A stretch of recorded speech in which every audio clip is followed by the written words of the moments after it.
गायत्री महामंत्र से परम पूज्य गुरुदेव को लोग प्रणाम करें।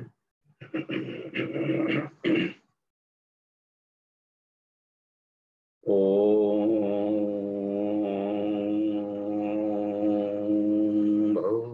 भूर्भुवः स्वः तत्सवितुर्वरेण्यं भर्गो देवस्य धीमहि धियो यो नः प्रचोदयात्। जी प्रणाम। आज की कक्षा क्रमशः हम लोग प्रज्ञोपनिषद के अगले मंडल में प्रवेश करेंगे और 5वां दिन है नवरात्रि सत्र का। तो आज हम लोग 5वें मंडल के सार तत्व को समझेंगे। 5वां खंड, इसमें 7 अध्याय हैं और सब बृहद बृहद अध्याय हैं। तो उसके कुछ टर्निंग पॉइंट्स पर हम लोग चर्चा करेंगे। सार में से टर्निंग पॉइंट्स पर चर्चा की जाती है कि हर एक अध्याय का सार संक्षिप्त क्या है। तो 5वें मंडल में 17 अध्यक्ष हैं, बहुत ही कीमती पर्सनालिटी, बहुत कमाल के व्यक्तित्व, और वह है याज्ञवल्क्य ऋषि। पहले मंडल के 17 अध्यक्ष थे महाप्राज्ञ पिपलाद ऋषि, दूसरे के थे आश्वलायन, और गृहस्थ आश्रम वाला जो प्रकरण था उसके थे धौम्य ऋषि, और देव संस्कृति विषयक जो चले हुए थे कॉन्फ्रेंस, संत समागम, साइंटिस्टों का, वैज्ञानिकों का, उन देव संस्कृति के रक्षक सूर्यों के द्वारा चल रहा था, उनके थे कात्यायन ऋषि। और 5वें मंडल में है जिस स्तर के ऋषि होते हैं उस स्तर का सब्जेक्ट होता है बस। तो याज्ञवल्क्य ऋषि ब्रह्मज्ञानियों में सर्वश्रेष्ठ थे, बुद्धत्व में सर्वश्रेष्ठ थे। वो यमाचार्य की तरह जैसे कहा कि प्रकृति के हर घटकों में हमने ब्रह्म को देखा, साक्षात्कार किया, हर तरीके से उलट पुलट कर मनो वही ब्रह्म, चक्षु वही ब्रह्म, हृदय ही ब्रह्म है। देखिए कितनी कमाल की बात, स्रोत ही ब्रह्म है। तो इन सबसे बुद्धत्व पाए थे। और राजा जनक के आध्यात्मिक गुरु थे, आत्म साधना कराने वाले। सन्यासी तो बहुत हुए हैं, परम सन्यासी राजा जनक को कहा जाता है। इसका मतलब अभी गृहस्थ आश्रम में रहते हुए, राज्य कार्य संभालते हुए ब्रह्मवेता बनना बहुत कठिन काम है। लेकिन यदि शिक्षक सफल हो तो कठिन काम को बिल्कुल सरल बना दो। याज्ञवल्क्य ऋषि का जो समागम चला हिमालय क्षेत्र में चल रहा है, और उसमें सप्तऋषि मंडल में से 2 बड़े कीमती ऋषि थे। आज ब्रह्मर्षि भरद्वाज थे और ब्रह्मर्षि कश्यप थे। ये 2 अन्य ऋषियों के साथ में विद्रुत, जरत्कारु और भी महानंद, ये सारे ऋषिगण, उनका सब लाभ लेने वाले में सब थे। महर्षि व्यास रहते थे, दुर्वासा, पीछे सत्र वाले सब उसमें रहते थे। जितने पीछे सत्र के सारे ऋषिगण हैं वह हर अगले समागम में, क्योंकि उनकी एक ड्यूटी होती है धरती को स्वर्ग बनाना, आत्मा अपने आप को आत्मबुद्धत्व प्राप्त करना, मैं क्या हूँ। और जब यह बुद्धत्व मिल गया तब धरती को स्वर्ग बनाने वाला एक टास्क रहता है। ऐसा नहीं ब्रह्म ज्ञान मिल गया तब क्या करें, अब हम हो गए ज्ञानी, हो गए, आत्मा पा लिए, अब क्या करना। वो आधा वाला 50% पास किया भी। आधी या जर्नी है कि क्यों उत्पन्न किया गया है मनुष्य को धरती पर, यह सारा टास्क पूरा हो गया। ये तो पहला अध्याय था। दूसरा था कि ईश्वर ने यही प्रश्न कर दिया है। तो प्रथम प्रश्न इसमें करते हैं भरद्वाज ऋषि कि हे भगवान, याज्ञवल्क्य ऋषि से बोल रहे हैं कि हे भगवान, मनुष्य क्या अवतरण का मुख्य उद्देश्य क्या है, बस। ताकि ऋषिगण भी अपनी समीक्षा करते थे कि हम अपने पूरा का पूरा जीवन लक्ष्य को पा लिए कि नहीं, कौन सा क्षेत्र भी अधूरा है, कहाँ कुछ कमी रह गई। ज्ञान का थोड़ा सा भी अहंकार नहीं रहता था कि हम सब कुछ सीख गए, अब आगे कुछ नहीं सीखना है। एक दूसरे से, ऋषियों से जब भी मिलते थे, कुशल समाचार के बाद सीधे ब्रह्म ज्ञान, तत्व ज्ञान, आत्मज्ञान और सृष्टि विषयक, कहाँ क्या करना है, कैसे है, दोनों।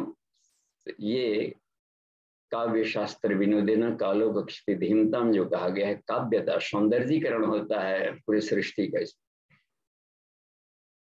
शास्त्र का ही मतलब होता है कि वेदानुसार ये सृष्टि चल रही कि नहीं, ईश्वर के अनुशासन में सृष्टि चल रही है कि नहीं, तो कहाँ कहाँ पर दिखते हैं, कैसे ठीक करें। आत्मानुशासन और ईश्वर के अनुशासन में जो व्यवस्था चल रही है समग्रता का, ये सब भी उसको शास्त्र वहां पर इसने थम लिया है। और विनोद देना, चूंकि सारी सृष्टि हुई है आनंद और शांति पाने के लिए, उस दिशा में जीव जंतु मनुष्य जाति कितना प्रगति की। तो उन्होंने यही पूछा, जहां थोड़ा सा भी संशय होता है तो मुहर लगाने के लिए भी ऋषिगण प्रश्न करते कि जो हमारी सोच है वो सही दिशा में जा रही है कि नहीं। तो याज्ञवल्क्य ऋषि से ने कहा, देखिए कितना शानदार उत्तर बताते हैं। ऋषियों का जो होता है चिंतन, बहुत दूरदर्शी विवेकशीलता से जुड़ी हुई रहती, महाप्राज्ञ होते हैं। कहा कि हे भगवान, एक दूसरे को भगवान कह लेते थे ये सब, क्योंकि वो सब वरिष्ठ वैज्ञानिक और वरिष्ठ ऋषि होते हैं, समकक्ष हुआ करते हैं। एक दूसरे को साधुवाद, एक दूसरे को नमन करना। तो कहा कि हे भरद्वाज ऋषि सहित अन्य पधारे हुए ऋषिगण, मनुष्य के अवतरण का मुख्य उद्देश्य क्या, ईश्वर ने क्यों रचा। बिना कारण का कोई कार्य तो हो ही नहीं सकता, जरूर कोई ना कोई परिकल्पना होती है। एक ओम बहुश्यामा का, बहुश्यामा हो गया, सृष्टि बना दी गई, अनंत सारी सृष्टियां बना दी, तो साफ है उन्होंने सोचा होगा कि इनको संचालन के लिए, मैनेजमेंट के लिए कोई वैसे जीव को उत्पन्न करें जो कि हमारी सारी शक्तियां, उसमें सारे सुविधाएं भी हो और सृष्टि संचालन में सहयोगी बने। हर पिता चाहता है कि उनका जो पूरा व्यापार चल रहा है, जो प्रतिभा है, जो इनहेरिटेड ज्ञान आ रहा है, उसको आगे कैरी करने वाले भी घटक रहें, ताकि अन्य फील्डों में वो अपने बुद्धि को मोड़ सके।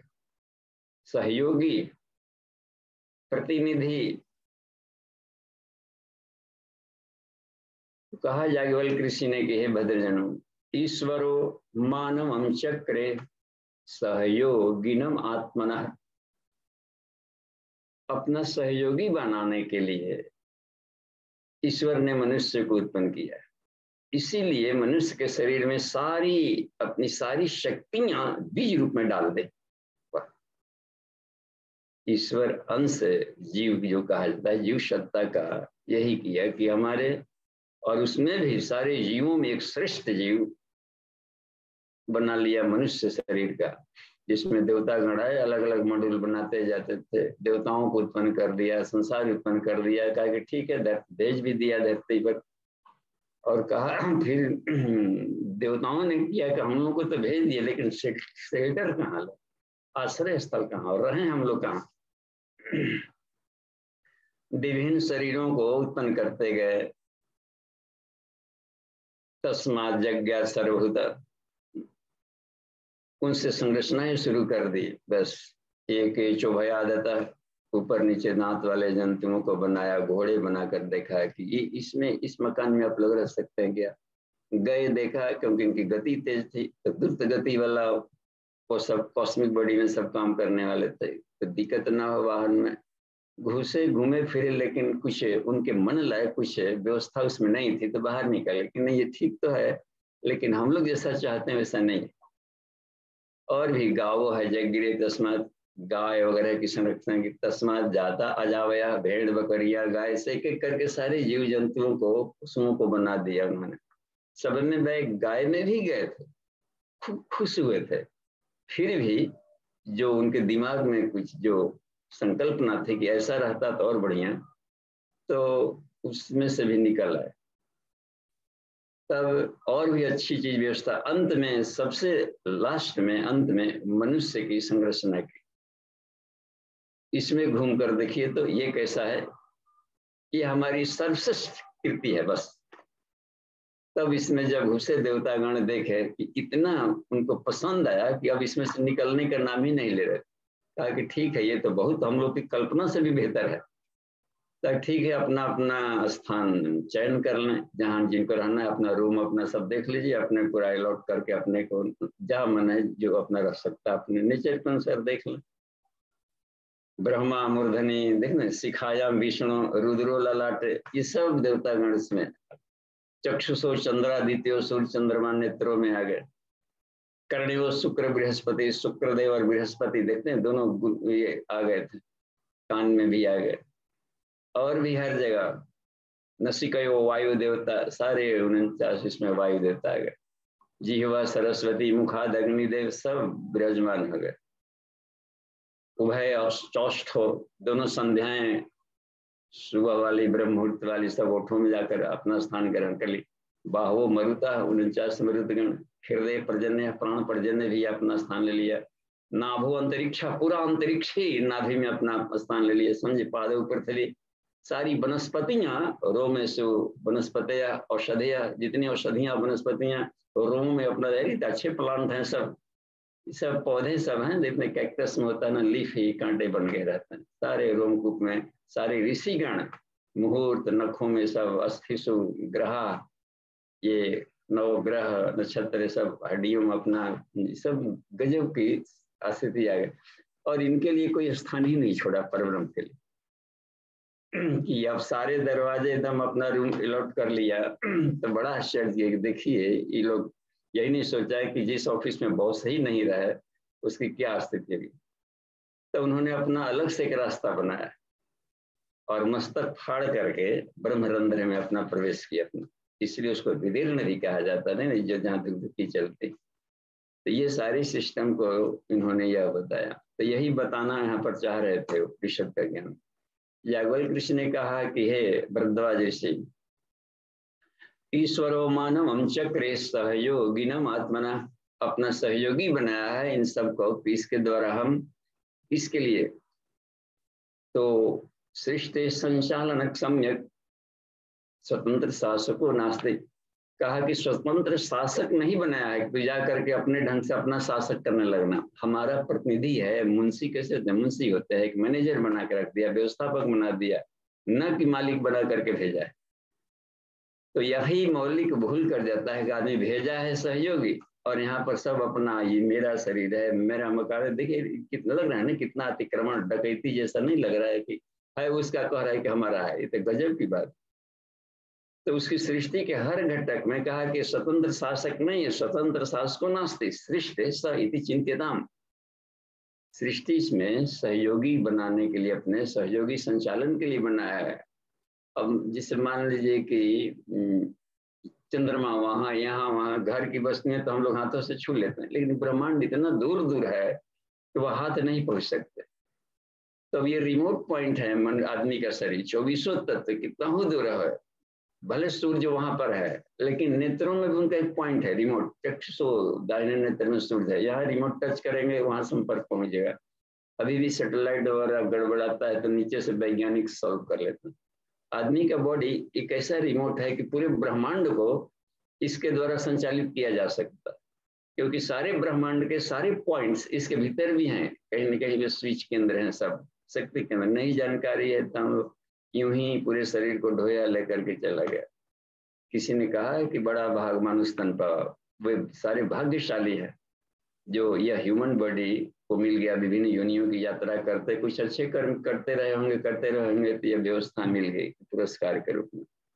लेकिन इसके पाने के बाद अब इन्होंने क्या बताया, तो ये जो मुख्य गुण है अपना, जो अतिक्रमण का, स्वतंत्र शासक बनने का, साथ ही साथ में तो ये भटकाव की जो स्थिति आ गई, चले थे कुछ करने के लिए, क्यों जन्म लिए हैं, कहाँ से आए हैं, क्या करने आए हैं, मरने के बाद कहाँ जाना है, जर्नी भुलक्कड़ी आ गई सब में करने का। तो आत्मबोधत्व की साधना सबसे बड़ी साधना होती है। इसी को पूज्य गुरुदेव जब साहित्य लिखना शुरू किए तो पहला साहित्य लिखे मैं क्या हूँ, ये लास्ट डेस्टिनेशन है, शुरुआत भी, बस पहली कक्षा भी है और अंतिम कक्षा भी है बोधत्व का। उसी के लिए ये सारे जितने भी योग और तप के मन के अनुकूल मनुष्यों के अलग अलग बनाए गए, इसका मुख्य उद्देश्य होता है कि पहले ये समझो कि हम क्या हैं, बस कहाँ से आए हैं, क्यों आए हैं, क्या करने आए हैं, ये तो पता चले। ब्रह्मा जी को उत्पन्न किया गया तो पहले ये देखे कि मैं कौन हूँ, मुझे कौन उत्पन्न कर दिया, क्या उद्देश्य है उत्पन्न होने का, तभी जा करके उनको ये बताया गया था कि आपको इस उद्देश्य के लिए उत्पन्न किया गया। तो यह तो बात आ गई। तो इसलिए ये जो बुलक्कड़ी आ गई है मैं क्या हूँ, कुछ और का कुछ अपना करने लगे, यहाँ करके आए थे कुछ करने और कुछ करने लगे, आए थे व्यवस्था सुधारने और खुद ही उसके ढर्रे में बहने लगे, गए थे समाज सुधारने और समाज इनको सुधार दिया, कचड़े में बहा दिया। तो उस कैसे नेतृत्व, यहाँ पर प्रकृति गतिशील है तो कचड़े भी निकालती रही होगी बराबर, जहां भी गति है तो पोल्यूशन भी होगा ही, पिछड़े वाला छोड़ेगा तो उसमें आएगा, तो ये मलबे निकालते ही रहते हैं। और मलबे की खपत यदि ना हो, रिसाइकलिंग, तो पोल्यूशन होगा, रोग होंगे। टॉक्सिन से निकलते रहना चाहिए। क्यों? एक ऐसा सृष्टि में व्यवस्था बना दी गई है कि इसका टॉक्सिन उसके लिए भोजन है, उस चेन टूटता है तभी दिक्कत। मनुष्यों ने के भीतर मान ली कि हमने हवा लिया, भीतर से गया और कार्बन डाइऑक्साइड टॉक्सिन बाहर में निकाल दिया, तो टॉक्सिन की खपत का हो तो पेड़ पौधों के लिए यही कार्बन डाइऑक्साइड अमृत होता है। जितना ही यह मिलेगा वो पुष्ट होते जाएंगे, उनके लिए भोजन होगा। अब तो जो इसके श्रृंखला को पूरा करता था उसी को काट दिया। देखिए ये हो गया ना, ये इस दोस्त मालूम ही नहीं है कि जो हमारा रक्षक था उसी को काट दिया। तो साफ है कि मौत भी साथ में आएगी, कि अपने ही छोड़े गए पॉल्यूशन हम ही को खा जाएंगे। मल से उत्पन्न हुए थे, कान के मल से ही उत्पन्न हो जाता है विष्णु। देखिए मधु के टपोहर हो गया, आए थे कुछ करने और वासना के वशीभूत में होकर के इधर चिपक करके इसका भोग करने लगे। कहा कि हे ऋषियों, सबसे पहला काम ये होता है कि जो भी अपने भीतर में इरर्स आ गई है, विभिन्न योनियों की जर्नी में आए थे, बॉडी तो पा लिया लेकिन आदत वही लेकर के आ गया। बस विभिन्न योनियों में मनुष्य गुजरते गुजरते गुजरते तो एक योनि से दूसरे योनि में जाने के क्रम में होता है क्या कि बॉडी तो मिल गया, दूसरा मकान बढ़िया मिल गया, आदत वही लेके चला गया। किन्हीं को खैनी खाकर, पान खाकर पिच पिच जहाँ तहाँ चिकने की आदत है, तो जहां भी वो निकाल दिए तो अब स्वर्ग में भी ले जाएंगे तो क्या करेगा, एक दिन के बाद देखेंगे वहां नरक बना के रख दिया, रहने ही नहीं है, मेंटेन नहीं कर पाए। यही इसमें बात रखी गई कि जो मिला हुआ है उसको हम मेंटेन करके उसको लाकर उपयोग करें जिस उद्देश्य के लिए, ये सबसे यही भूल हुई हो। इसलिए कहा कि हे कश्यप आदि ऋषि, उन्होंने बताया है कि जो परम पुरुषार्थ पहले करना है, पुरुषार्थ, पुरुष भीतर भी है, पुरुष माने आत्मा कहा गया है, आत्महित में या परब्रह्म के हित में जो हम प्रयास करते हैं वो परम पुरुषार्थ। परम भी ईश्वर का अर्थ आता है, परम प्रधानम पुरुषम तथा अन्य, ये सारे नाम ब्रह्मवाची नाम, यम ब्रह्म वेदांत विदो वदन्ति है ना, परम प्रधानम पुरुषम तथा अन्य। ये कहा गया है कि उसके अर्थ में यदि हम काम कर रहे हैं पराक्रम, तो वो क्या है, ओम दोषाणाम दुर्गुणानाम च वारणम सत्प्रवृत्ति च धर्तुम च संपदादैरि पौरुषम पात्रतोदया। कहा कि हे भद्रजनम, सबसे बड़ा पुरुषार्थ इस पृथ्वी पर है वह है अपने दोष दुर्गुणों को हटाना। इन जो लेकर के आए हैं घास पतवार, विभिन्न अनगढ़ आदतें जो मनुष्य की गरिमा में ओछा पड़ता है, उन को धीरे धीरे निकालना और मानवीय गरिमा के अनुकूल जो भी सारे बीज बीजता है, ईश्वर की सारी शक्तियां भीतर भरी पड़ी है, उनको डेवलप करना, खाद पानी देना, ये करने के लिए इसलिए वाङ्मय 13 में गायत्री पंचकोशी साधना उपलब्धियां में लिखा है जो ऋषि ने कि केवल जप से पूर्णता तक के लक्ष्य को नहीं पाया जा सकता। सीधे लिखती क्या करता है जब, तो जब से होता है जो आदमी की मनोभूमि है, बौद्धिक धरातल है, उसको उर्वरक बना देता है, उपजाऊ बनाएगा, थोड़ा सा भुरभुरा करता है मिट्टी को, हठीला कुछ संस्कार पर धीरे धीरे ऐसा बना कि वो बात सुने, बातें सुनने को तैयार नहीं था। पत्थर पर कितना हो पानी बरसाया जाए, भीतर पानी ही नहीं जाएगा। इसलिए जब ये काम करता है, जब ध्यान वो काम करने लगता है कि थोड़ा सा मिट्टी के रूप में लें कि ज्ञान घुस तो जाए भीतर, समझ तो आए अपने आप को, तो ये थोड़ा सा ये सॉफ्ट बनाता है, बस सॉफ्टनेस ले आ देता है थोड़ा। तो सॉफ्टनेस आ गई जब बाद में, तो अब तो प्लांटेशन करना पड़ेगा, जो बीज है, अनगढ़पन है, जो आदतें, अब उसको निकालेगा। ऐसे कोई एक मोथा होता है प्लांट या घास फूस कुछ ऐसे होते हैं कि जड़ें रहेगी भीतर में, और चाहेंगे कि उसको निकाल दें तो उसका रूट भीतर रह जाएगा, आधा से टूट जाता है। मूली वगैरह भी जिसकी जड़ें नीचे गई रहती है, उस मूली को काटेंगे तो बीच में टूट के निकल आता, रूट पड़ा रहता है। मोथा भी उसी तरीके का टूट जाएगा। तब क्या किया जाए, उसको थोड़ा सा पटाव वगैरह देंगे, थोड़ा सा हो जाएगा ढीला, तब निकल जाएगा। तो इसीलिए जब यही काम करता है, थोड़ा सा उसको थोड़ा ऐसा बना देता है मुलायम कि रूटों को निकाला जा सके और वो किया जाए। इसलिए कहे कि जब के बाद अगली भूमिका में हर साधक को अनिवार्य पहुंचना कि अपने दोष गुणों को हम निकालना शुरू करें। इसी को तपस्या कह दिया जाता है, निकालने का प्रोसेस है अनगढ़पन को। और उसमें फिर जो अच्छे जो प्लांट्स थे उसको डेवलप किया जाए, या कुछ और भी नए युग बदलते जा रहे हैं तो नई परिस्थितियां आती है, नए प्लांट, नई आदतों का भी अभ्यास करना पड़ता है, नए प्लांटेशन लगाया गया तो शरीर ही सुंदर फ्लोरा हो गया, एक अच्छा गार्डन बन जाए शरीर। तो देवतागण क्या होता है, मधुमक्खियां होता है। मधुमक्खियों को ले आना है तो मधुमक्खियों को पकड़ेंगे, चिमटा मधुमक्खी भाग रही है, देवता यहाँ भाग रहा है, तो पूरा भागम भाग में कहीं नहीं पकड़ाने वाला। अपने कोई फूल का गार्डन क्यों नहीं बना ले, पूरे इलाके की मधुमक्खियां बिना बुलाए आकर के शहद निकालने लगी। यही ऋषिगण करते थे। इसलिए कहा कि हे भद्रजनों, दोषाणाम दुर्गुणानाम च वारणम सत्प्रवृत्ति जा, दोष दुर्गुणों को हटाना, अच्छे गुणों को धारण करना, दैवी गुणों को, यही परम पुरुषार्थ है। इसमें जो लग गया वो समझिए कि जीवन यात्रा को जिस उद्देश्य के लिए आया है वो पूरा कर लेगा, बुधा तो मिल जाता है इसमें करने का। तो इस विकास क्रम के अपेक्षा क्या किया मनुष्य ने, मौलिक भूल देखिए कहां पर हुई है। अपेक्षाया विकासस्य, विकास करने की अपेक्षा क्या किया, उपयोग आया, उन वस्तुओं का उपयोग करने में लग गया। यही त्रुटि देशो मौलिक, मौलिक भूल हो गई कि जो मिली हुई आंखें, कान वगैरह, इनको और सुंदर बनाए किस उद्देश्य के मिला है, तो उन आदतें जो पिछली आई थी ना, उसको मजा लेने में खर्च शुरू करने लगा। गजब। तो और भी तेजी से जीना था 100 बरस, और कभी उम्र में आंखों खराब कर दिया, सब मिसयूज शुरू कर दिया, शुरुआत में करने शुरू कर दिया।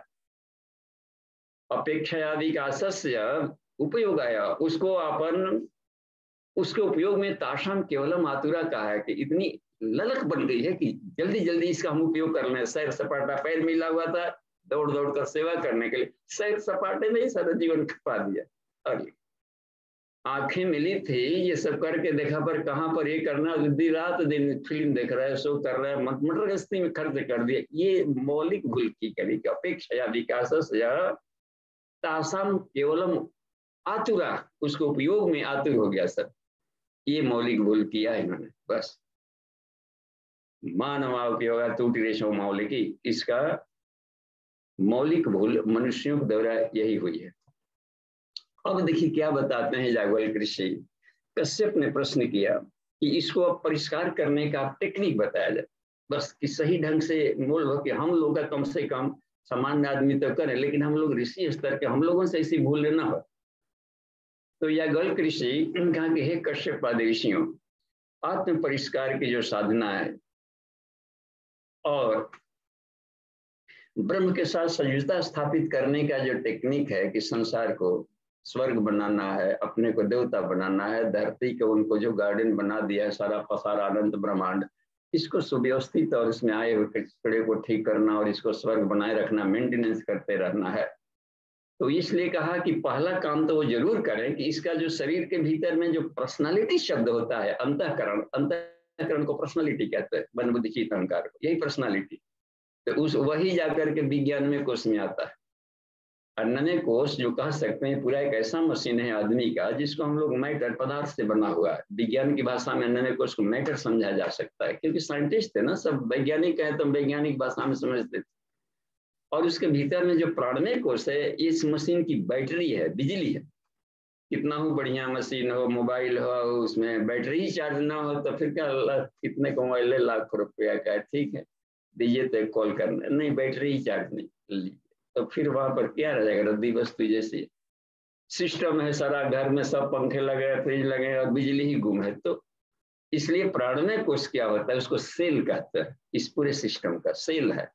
इसलिए इसको हमेशा टनाटन बैटरी चार्ज रखना पड़ता है प्राणमय कोष की साधना करके, इसमें करने का, कि शरीर में कोई भी अंग अवयव ऐसा न रहे कि स्फूर्ति में कमी आ जाए, आलस आ जाए जीवन में कृष्णात्मक काम में करने का, बस एकदम ये बना रहे। और सूर्य जो होता है भीतर का मनोमय कोष है, वही सॉफ्टवेयर है, बस मशीन का सॉफ्टवेयर माइंड है। इसको चलाने के लिए इसमें बुद्धि चाहिए, प्रखर बुद्धि, बस माइंड को साफ कर देंगे तो आईक्यू लेवल बढ़ जाता है, पिक एकदम डिसीजन लेने की बात आ जाती है, तुरंत निर्णय लेकर के और काम में अपना लग जाना। तो ये समझिए माइंड कितना प्रखर करने की एक बात है, चमकीला। वो रहेगा मंद बुद्धि का रहेगा तो फिर वो भी डल। स्कूल कॉलेज एजुकेशन डिपार्टमेंट इसलिए बनाया गया कि इसको आगे जो फ्रंटल लोब है, प्री फ्रंटल, इसको बिल्कुल शार्प बना दिया जाए, बस तो वो एक तो बात रह गई इसमें, मन की गति को और चमका देना। लेकिन ये तो बात बन गई, लेकिन चलाने वाला जो सिस्टम है भीतर में वो कैसा है, बस अच्छा कंप्यूटर, अच्छा मशीन, अच्छी व्यवस्था दे दिया जाए और चलाने वाला कोई घटिया व्यक्ति हो भीतर में बैठा हुआ, इन सब का मिसयूज करेगा। यही पर यही याज्ञवल्क्य ऋषि बता रहे थे कि हे कश्यप, ये मूल तत्व है कि हमें आत्म परिष्कार जो करना है, आत्मा के जो करीब वाला लेयर है उसको अंतःकरण कर, अंतःवस्त्र अंतःकरण।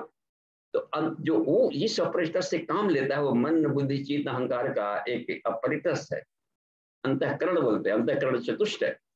तो उसकी सफाई को, उसको कहते हैं व्यक्तित्व परिष्कार, पर्सनालिटी। वो यदि वहां पर कोई घटिया बैठा हुआ है तो वो यदि साफ नहीं हुआ, इसलिए कहा कि हे ऋषियों, मानवस्य शरीरस्य वाप्तिर्नैव परमत, आदमी का शरीर पा लेना काफी नहीं है कि एक बड़ा भाग मनुष्य तन पावा। भाग्यवंतस्तुते मर्त्या अस्त्रांत आश्रयन्ति, भाग्यशाली वे होते हैं जो मनुष्य के लायक अंतःकरण बना लेते हैं।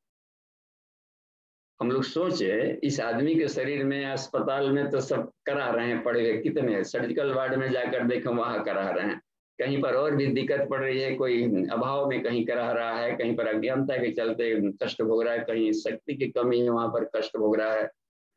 तो वहां पर जाकर अस्पताल में टांग लटका करके उस पर वेट पड़ा हुआ है, वहां पर पितामह पड़ पड़े, वहां जाकर कहे कि बड़ा भाग मानुष तन पावा, खुश हो जाएगा वो। तो ये कहा कि भाग्यशाली वे नहीं होते हैं जो आदमी का शरीर पा लिया है कि बस भाग्यवंतस्तु ते मर्त्या अस्त्रांत आश्रयन्ति ते, भाग्यशाली वे होते हैं मनुष्य ऋषियों जो कि मनुष्य के लायक अपना अंतःकरण बना लिया, बस चलता फिरता देवता कहलाएगा। ये बुद्ध नानक वगैरह सब क्या किए, वे भाग्यशाली अपने को बना, अपना भाग्य बदले है, अपने आप को शानदार बनाया, देवता बना लिया ये सब लोगों ने। तो यही बात कहे तो बहुत अच्छी बात उनको मिली। कहा कि इसमें देखिए रुकावट कहाँ पर आती है सबसे बड़ी, कौन चाहता है कि हमारा भाग्य खराब रहे, कौन नहीं चाहता है कि हम और अधिक आनंद में और शानदार और जस आयु प्राणम प्रदान पसंद कीर्तिम द्रविणम, ये हमारे पीछे दौड़े, प्रयास नहीं करना पड़े, ब्रह्मवर्चस्व कोई नहीं चाहता है कि। लेकिन प्रयास करते समय साधकों को जो दिक्कत आती है, क्योंकि याज्ञवल्क्य ऋषि हर परतों को पार किए, तो उन्होंने बताया कि देखिए दिक्कत कहाँ पर आती, ये अचेतन मन में जन्म जन्मांतरों के जो कुछ संस्कार हैं दबे पड़े हैं, पार्श्विक वृत्तियां, इन्होंने शब्दों का प्रयोग किया है, बस वे पार्श्विक वृत्तियां क्या करती है, वो एक चुंबकत्व मैग्नेटिक फील्ड बनाती है और बहुत उसमें ग्रेविटेशनल फोर्स होता है उसमें। ये तत्सुविदितम तथ्यम, कहा कि यह सुविदित तथ्य है, प्रवाहो वारिण स्वयं, पानी के उदाहरण दिए कि यह सुविदित तथ्य है कि जल हमेशा ढलान की तरफ जाता है, बस और निम्नम धावती भूमि सा गुरुत्वाकर्षण रहता है। गुरुत्वाकर्षण के सिद्धांत के आधार पर देखिए, जहां गुरुत्वाकर्षण मिलता है खींचा जाता है, पृथ्वी गुरुत्वाकर्षण से हम लोग चिपके हुए हैं। तो शरीर के भीतर में जो आदमी का वो अंतःकरण में जो पाश्विक वृत्तियां आ गई है, मन बुद्धि चित्त अहंकार में चित्त क्या करता है, फाइल है, फाइलिंग करता है, जन्म जन्मांतरों की अच्छी बुरी आदतों को कहानियों को सेव करके रखा हुआ है पूरा, ये गर्भाशय में संबंध है। तो ये कहा कि उसके जो फोर्स होते हैं वो गुरुत्वाकर्षण के सिद्धांत का काम करता है वो, और वो बलात् बीच बीच में ठेलते रहता है, प्रेरित करता है उसका उपभोग करने के लिए।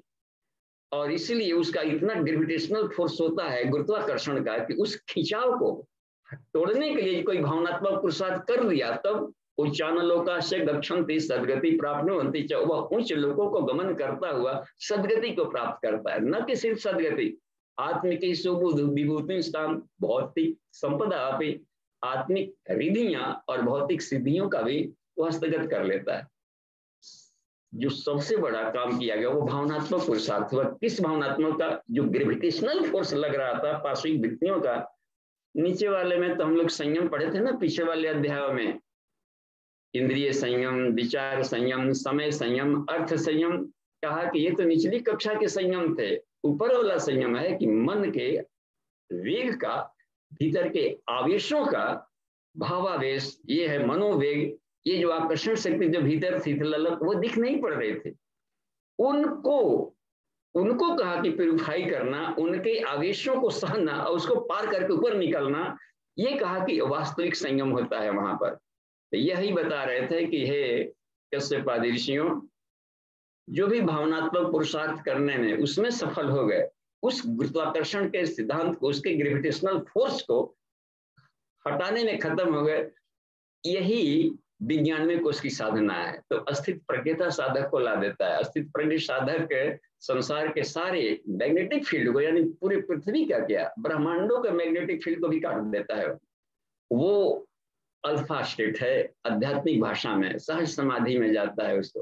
किसी ने कह दिया कैवल्य कह दिया, किसी ने सहज समाधि कहा, किसी ने विदेह कह दिया, किसी ने जीवन मुक्त कह दिया, किसी ने उसको अवधूतावस्था कह दिया, परमहंसावस्था कह दिया, वही स्टेट आता है। अब जाकर के देखें तो उन्होंने कुछ टेक्निक पूछा, कश्यप ऋषि ने पूछा कि कुछ उपाय बता दे। तो तात आत्म परिष्कार चतुर्विद्या दोदिता, 4 उपाय बताए हैं, बिल्कुल सरल। अन्य उपाय जैसे पतंजलि ने बता दिया, अष्टांग योग बता दिया, और अष्टांग योग बता दिया जो चूड़ामणि में, और इस तरीके से अन्य तरह तरह के भक्ति योग, कर्म योग, योग की संख्या है। श्री कृष्ण ने 18 वैरायटी का योग बता दिया उन्होंने। याज्ञवल्क्य ऋषि का टेक्निक देखिए, इतना सिंपल सरल बताए, किसानों के लिए, घरेलू के लिए, सबके लिए। अभी युग की वही विशेषता है कि तकनीक बिल्कुल सरल हो, कि बालक, बूढ़ा, गृहिणी, नर नारी, गृही, वैरागी, बिल्कुल जो सरल है टेक्निक, ये याज्ञवल्क्य ऋषि बता रहे थे। क्योंकि वहां पर कि अभी के युग के लिए, क्योंकि जन जन में वैसे है, तो साधना अब उस स्तर का लोग नहीं कर सकते। कलयुग में आदमी के शरीर थोड़ा हार्ड हो जाता है, और पृथ्वी तक तो भारी हो जाता है, ना उपवास करते बनेगा, ना योगा करते बनेगा इस हालत में। तो अब यहाँ पर उनके लायक अनुकूल व्यवस्था याज्ञवल्क्य ऋषि अब बता रहे हैं। कहे कि देखिए कश्यप, आत्म परिष्कार चतुर्विद्या दोदिता, आत्म परिष्कार के 4 बिल्कुल सरल उपाय है जो कि कोई भी अपना सकता है। पहला, समीक्षा संस्कृति शास्त्र विकासो निर्मित तथा आत्म समीक्षा, आत्म सुधार, आत्म निर्माण और आत्म विकास। बस, तो अपने आप की हम समीक्षा करें, पहला वाला, कि पहला प्रयास करें। इसीलिए तत्वबोध आत्मबोध की साधना का जनक को वो बताए थे याज्ञवल्क्य ऋषि कि सोते समय ये सोचो कि दिन भर हमने क्या क्या किया है, कहाँ गलतियां हुई हैं, हम एक मनुष्य का कहाँ कहाँ लोगों को हमने चीट किया है। तुम तो जानते थे कि कहाँ पर हमने गलत किया है, कहाँ सही किया है। इसलिए सेल्फ पोस्टमार्टम जरूरी है सोते समय। और यदि जीवन बच गया, कल ईश्वर ने फिर मौका दिया, हो सकता है 100 प्राण निकल गया, तो यदि कल फिर से जीवन मिला, यानी पुनर्जन्म सुख, हर दिन आदमी नया जन्म लेता है, हर दिन नई मौत, हर दिन नया जन्म, हर रात नई मौत की साधना को ही निधिध्यासन कहा गया। तो इस तरीके से, और सुबह में यदि जगह कल यदि जीवन बच गया तो इससे बेटर जिएंगे आज से, और ईश्वर के लिए करना है, ईश्वर का काम करना है, जिसके जो उद्देश्य के लिए हम करना है, जो हमारे संस्कार बस भूलें हो गई है, उन भूलों को है ईश्वर कल हम इससे करेंगे। और ये तब जाकर के मीठी नींद में सोता, सुबह जगे तो आज का जीवन नया जन्म है, किन किन लोगों से मिल रहा है, क्या कुछ करना है, मनन चिंतन सुबह में कर लिया जाता है। आत्मबोध क्यों आया है, क्या करना है, आत्मिक हित में आज हमको पहले सर्विसिंग कर लेंगे, कुछ ये कर लेंगे, पूरा रूटीन के अनुसार अपना सिस्टम शुरू कर लेगा, निश्चित रूप से कल से बेहतर आज का होगा। क्या कि पहले तो हम आत्म समीक्षा करें, कहाँ कहाँ से जिन्होंने आत्म समीक्षा किया वे लोग क्या किए कि सफल हो गए। तो आत्म समीक्षा में अपने दोष को देखना, दोष दृष्टि संयुक्ता गायत्री साधक के लिए बताया, उसमें गायत्री महाविज्ञान में ये सबसे बड़ा शूल और महाशूल है, क्योंकि जहां भी दोष देखे तो वहां से पिकअप कर लिया, उस दोष को अपने टोकरी में रख दिया, भद्रम करने भी नहीं किया, शिकायतें सुनी और उसमें रस ले रहा है दूसरे की शिकायत सुनने में, तो कानों में एक एक कचड़े डालते जा रहा है, और डस्टबिन बना करके आदमी अपना बॉडी में, काने डस्टबिन बन चुकी है और अंतःकरण डस्टबिन बन गया है, दोषों को चुन चुन के भीतर रखने में क्रम में। तो साफ जाहिर है कि जहां दोष देंगे तो क्रोध होगा, तो क्रोध उत्पन्न होते जाएगा, और घृणा उत्पन्न होगी तो क्रोध घृणा सब ये सब पैदा करना शुरू कर देता है।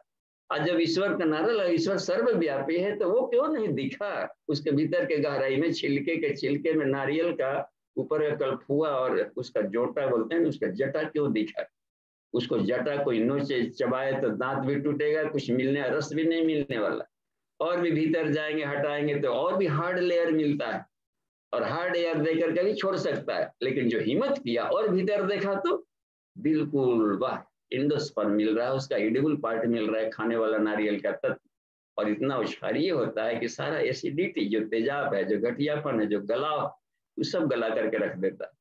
यही होता है कि गहराई के मूल सत्ता को हम नहीं देख पाते हैं, भीतर की जर्नी अपनी अपनी क्लियरेंस कम है, तो जा करके उस बॉडी के जाकर खास परत में टकरा करके लौट आएगी।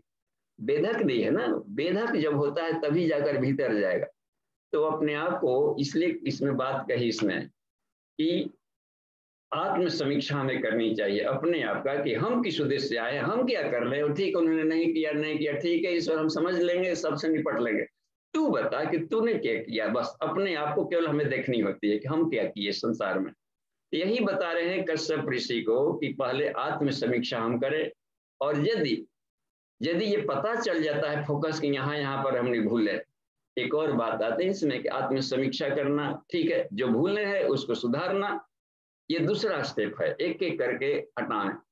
अनुव्रत योग ऋषि ने अच्छा, हमको लगता है कि अनुव्रत एक शब्द दिया है, एक बारगी में नहीं हट रहा है तो नशा या कुछ मान लीजिए एक बारगी में नहीं हट रहा है, तो नहीं हट रहा है क्योंकि हम कमजोर हो चुके हैं, इतना नशा लेते लेते हम इतना खोखले हो चुके हैं कि अब वो हमारे लिए भोजन ना लेंगे तो हीरोइन को यदि ना हीरोइन दिया जाए तो एक ही बार में पगला करके और अपने मांस नोच कर खत्म कर, छटपटा कर बेचैनी। तो डजेज कम करने के लिए अणुव्रत करें। कंजूस है बहुत से बहुत, मान लें कि हम पूरी की संपदा को अच्छे भामाशाह की तरह वैसे हम नहीं खर्च कर सकते, न्यूनतम कहा कि अणुव्रत न्यूनतम एक किरी देने का शुरू करे। ऋषि लोग इसलिए से ये होता है सूर्य ग्रहण चंद्र ग्रहण, तो एक मुट्ठी अनाज निकालने का दाता बन, और समाज के लिए राष्ट्र के लिए कुछ थोड़ा थोड़ा निकालने की व्यवस्था देख। तो यही कहा कि अणुव्रत रोज नहीं छोड़ सकते मांस, एक दिन तो छोड़े, जिस देवता को पसंद करते हैं, शिव जी को तो सुमार छोड़े, हनुमान जी को तो मंगल कर छोड़े, इस तरीके से बुद्ध है तो गुरु मानते हैं तो बृहस्पति छोड़े। ये कहा कि अणुव्रत से शुरू करती है यात्रा, तो उसमें ईश्वर घुस जाता है, वहां से प्रवेश करता है। क्या है कि आत्म सुधार की प्रणाली उस साधक को करनी चाहिए। तो एक तो दोष दुर्गुणों को, अपने दोषों को अपनी समीक्षा किया, दोष दिखाई पड़ा, उसको सुधार करने के लिए निकाला, तो अपने आप के दोषों का निवारण कर रहा है। देखिए आत्म सुधार, जब सुधार कर लिए तो आत्मनिर्माण है, अब दैवी संपदा है, अपने आप में सत्य को, विवेक को, संयम को, कर्तव्य परायणता को, सौजन्य को, पराक्रम को, अनुशासन को, अनुबंध को, देखिए सब धारण कर रहे हैं, सहकारिता को, परमार्थ परायणता को। तो सत्य न्याय जो हुआ है, तो जितने 33 कोटि देवताओं के जो गुण होते हैं उसको भर्ग कहते हैं, भर्गो देवस्य धीमहि को ही कहा जाता है आत्मनिर्माण। और भर्ग है मितव्ययिता, धनी बनना है तो मितव्ययिता वाले भर्ग को धारण कर लिया, तो प्राण है उसका, कुबेर का प्राण मितव्ययिता था। इसी तरीके से अश्विनी कुमार का प्राण होता था आरोग्यता। तो ये बहुत कमाल की बात थी। तो आरोग्यता वाली जो प्राण था अपने में, ये जिसको कहा जाता है इलेक्ट्रोमैग्नेटिक रेडिएशन वाली जो बात कही गई थी, सत्यम सत्य भी हो और मधु हो मधुमती, अश्विनी कुमार के ही वो थी, सत्य भी बोलते और प्रिय भी बोलते थे। तो यह कमाल की बात जो कि बिल्कुल विरोधी है, सत्य प्रिय होता है, लोग कहने लगते हैं कि सत्य तो कड़वी होती ही होती है। तो अश्विनी कुमार ने कहा कि नहीं, सत्य जब भी होती है तो मीठी होती है, हमको बोलने नहीं आता है तो इसलिए कह दिया है कि सत्य कड़वी, ईश्वर सत्य है और सत्य कड़वी, ईश्वर कड़वा रहेगा तो कौन पूजा करेगा उसका। तो हमें बोलने का तरीका सीखने के ही कहते हैं कि अपने दोष दुर्गुणों को हटाने, अच्छे गुणों को धारण करने को निर्माण कहते हैं। बस आत्मनिर्माण करे, और आत्मनिर्माण कर लिया तो अभी खत्म नहीं हुआ, चौथा इसमें उपाय बताया है कि आत्म विकास करे, उसको फैलावें, और यही फैलाव की क्रिया से ही आत्म साक्षात्कार होता है। फैलाव नहीं की गई तो विकास होने के क्रम के बाद भी वो आत्म साक्षात्कार आत्मबोधत्व तो नहीं होता है। आगे क्रम ये बताया, देखिए जो जो प्रश्नोत्तरी होता है कॉन्फ्रेंस में, तो तर्क से एक नए क्रॉस क्वेश्चन से एक नए प्रश्न उभर जाते हैं। तो कश्यप ऋषि ने अगला प्रश्न किया कि आत्म समीक्षा, हर कोई को लगता है कि हम तो सब ठीक हैं, बस उसके लिए एक कथा कही जा रही है। अर्जुन गीता पढ़ते समय लगता है कि तो सब हम में तो है ही है। वो सिर्फ हो सकता है अर्जुन के लिए कहा गया, दूसरे के लिए कहा गया।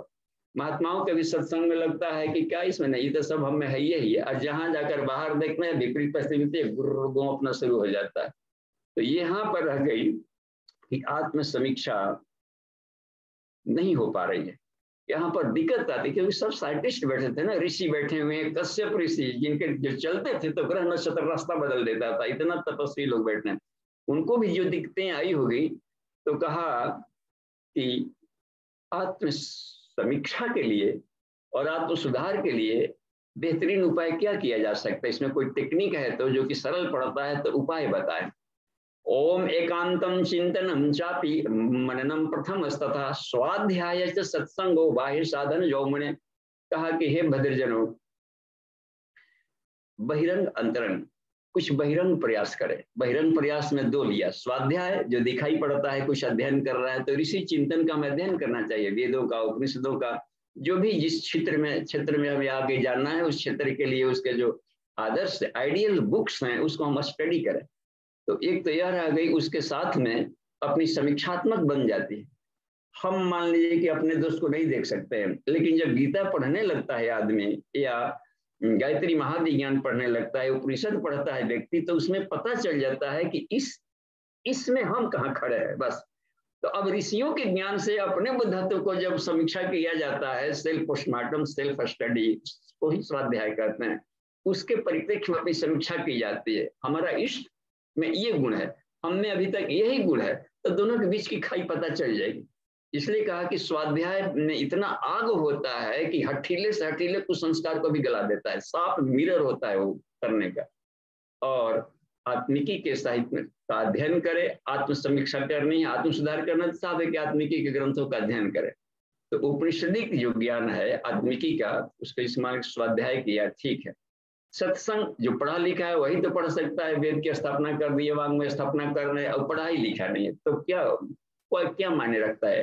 कहीं चले गए ऐसे जगह पर टापू पर जो कि आदिवासी लोग हैं, जंगली लोग हैं, आदिम है, या खेती गृहस्थ में पढ़ा हुआ है, किसान है, या ऐसे लोग हैं जो कि किसी कारण से नहीं पढ़ सका, तो उस हालत में क्या किया जाए। तो कहा कि सत्संग, जो पढ़े हैं, जो लिखे हैं, जो आगे बढ़े हैं, उनके अनुभवों को सुने, बस इससे वो बात बन गई सत्संग।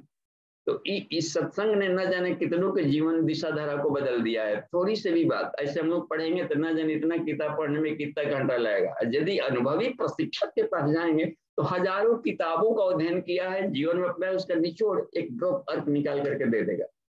तो यही बात कही कि जो बहिरंग प्रयास है इन दोनों को करे, और अंतरंग प्रयास में क्या कर रहा है, एकांतम चिंतनम चापि मननम प्रथमस्तता, कि जो बात कही गई है उसमें अपने आप को कि अब हम इसको अपने रूटीन में रहते हुए कैसे इसको अपना सकते हैं। खान पान रहन, अपने स्वधर्म में मरना जीना बेहतर, यही कहा गया कि अपने हैबिटेट में रहते हुए इसको कैसे एक्सेप्ट कर सकते हैं अपने में।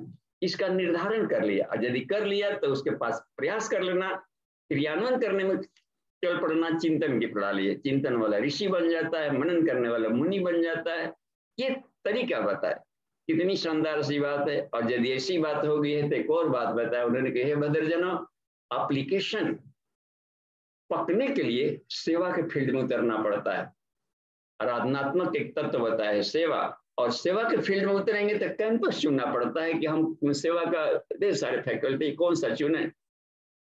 साधना नाम पदार्यत प्रधानर्यत पीड़ा वारण विष्यते, और पतनोद्धारकम श्रेष्ठम इति सद्वृद्धि वर्धनम। कहा कि हे ऋषियों, सेवा के क्षेत्र में 3 महत्वपूर्ण फील्ड होता है, 3 कैंपस। एक होता है सुविधा संवर्धन, जैसे स्कूल कॉलेजेस बनवा देना, रोड बनवा देना, जिनके पास संसाधन है वो निर्माण कार्य में उसमें लगें कि समाज की सुविधा के लिए क्या कुछ किया जा सकता है। तो जितने स्कूल कॉलेज विद्यालय बने हैं तो किसी न किसी ने इसका जरूर, उसमें अपने पितरों ने इसका प्रयोग किया होगा, जो कि हम लोग को इसका लाभ मिल रहा है। तो इस धन की सदुपयोग हो जाएगा, या फिर जाकर के अपने पढ़ाई लिखाई डिग्री इंजीनियरिंग वास्तुकला वगैरह का, तो ये सुविधा को बढ़ाना, ये सुविधाएं पूरा विज्ञान सुविधा देता है। देखिए तो ये लग रहा है कि कितनी शानदार बात है। कभी संजय ने अपने दिव्य दृष्टि से कमेंट्री सुनाया होगा, अब हर घर में टीवी है, वो है, मोबाइल देखा कहाँ पर क्या हो रहा है, युद्ध हो रहा है, खेल हो रहा है, क्रिकेट हो रहा है। तो ये सुविधा को बढ़ाना, कहा कि सुविधा वाले फील्ड में हम अपने आप को, बुद्धि को लगा सकते हैं, श्रम को लगा सकते हैं कि समाज के लोग सुविधाएं मिल जाए। बुद्ध के परिव्राजक को हमको सोचते हैं तो लगता है कि कभी कांटीले रास्ते होंगे, पैदल थे, ना गाड़ियां थी, ना कुछ थी, उनको कितना दिक्कत पड़ा होगा पूरे विश्व की परिवर्जा करने में। और सुविधाएं मिल गई, फिर भी हम उसका उद्देश्य पूरा न करें और सुविधा भोगी बन करके, वही कहा कि त्रुटि रेश और माहौल की अपेक्षा विकास और तासम केवलम आतुरा उपयोग आया, उसके उपयोग के लिए आतुर होकर के लगने लगता है, मटरगस्ती में मौलिक भूल करता है। लेकिन भीतर का यदि कॉन्शसनेस को सुधार लिया तो ये मौलिक भूल नहीं होगी।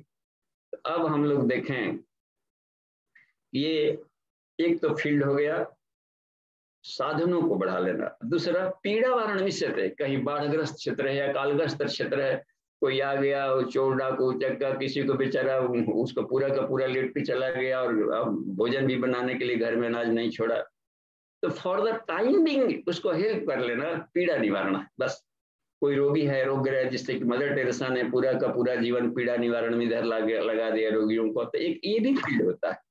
तो हम अपने सेवा को ये इस पीड़ा को निवारण के लगा दें।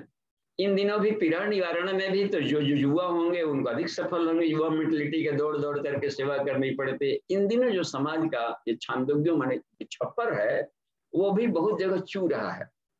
तो उसी चूने को, हालांकि ये पीड़ा निवारण के लिए बहुत शानदार तरीका होता है, उसी को युग ऋषि ने सतसूत्री कार्यक्रम में रख लिया। 100 प्रकार के फैकल्टी, पर्यावरण संतुलन, ये सभी भी चू रहा है, आदमी का अस्तित्व खतरे में है। नारी जागरण, नशा निवारण, कुरीति उन्मूलन, ये सब पीड़ा बने हुए हैं। और साधना की कमी है, भगवान की कमी नहीं है, भगवान तो वही है, साधन भी भरे पड़े हैं, पर साधना की कमी से अपने आप को बेचारे रोगी बने हुए कमी पड़ रही है।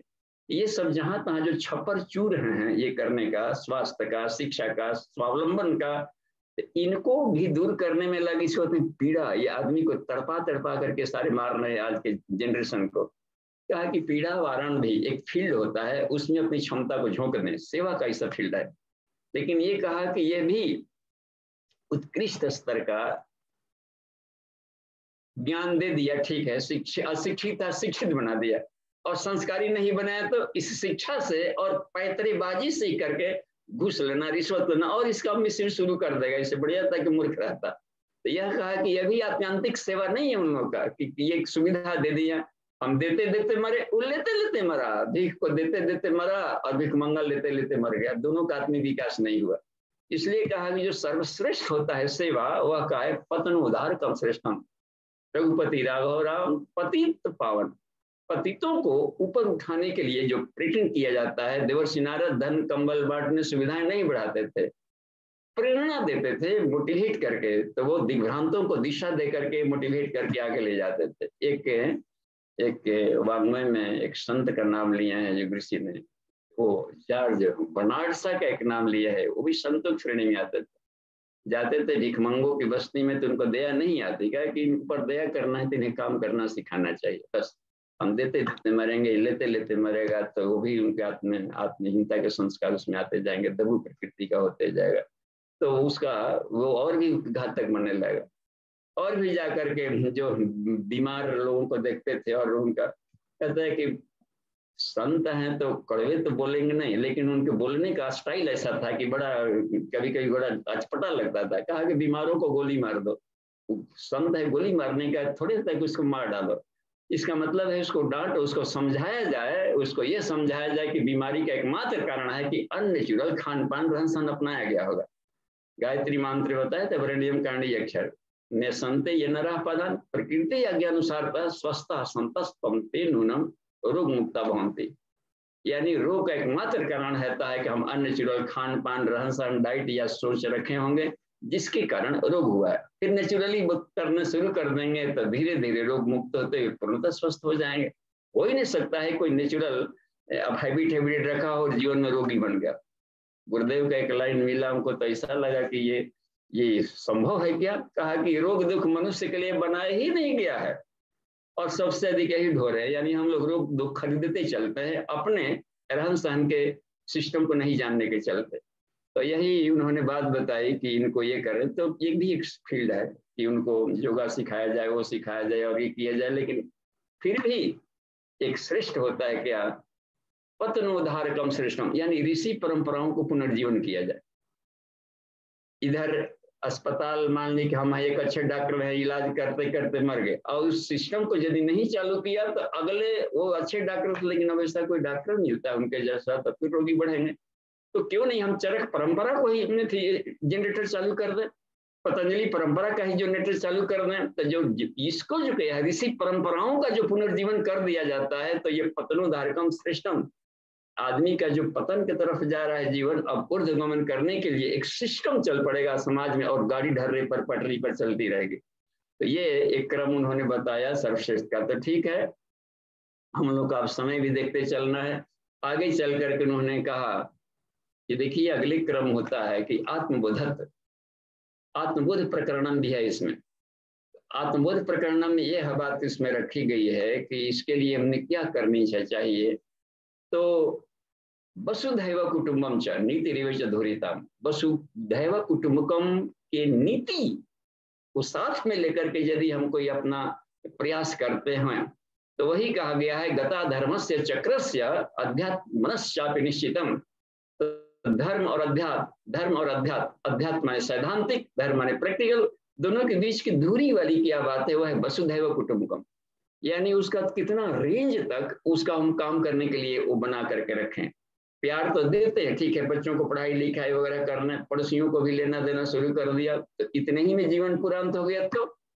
तो यह कह दिया गया कि आत्मबोध यहाँ पर नहीं होगा। आत्मबोध तभी होता है जब इसको बियॉन्ड हम ले जाते हैं, वसुधैव कुटुंबकम के भावना को लेकर के वहां तक जब तक पहुंचाते हैं, तो चूंकि आत्मा किसी सर्वव्यापक तत्व है और हम थोड़े से व्यापक तत्व में अपनी सारी ऊर्जा खत्म की है, इसलिए आत्मबोधत्व में दिक्कत होती है। आत्म साक्षात्कार में दिक्कत होने का मूल कारण होता है कि हमें कहीं ना कहीं पर उस असीम सत्ता को पाने चले हैं और ससीम बना करके पूरा जीवन खत्म करके ला जाते, कितना हो बढ़िया करे, लेकिन है तो बाउंड्री के भीतर वाला।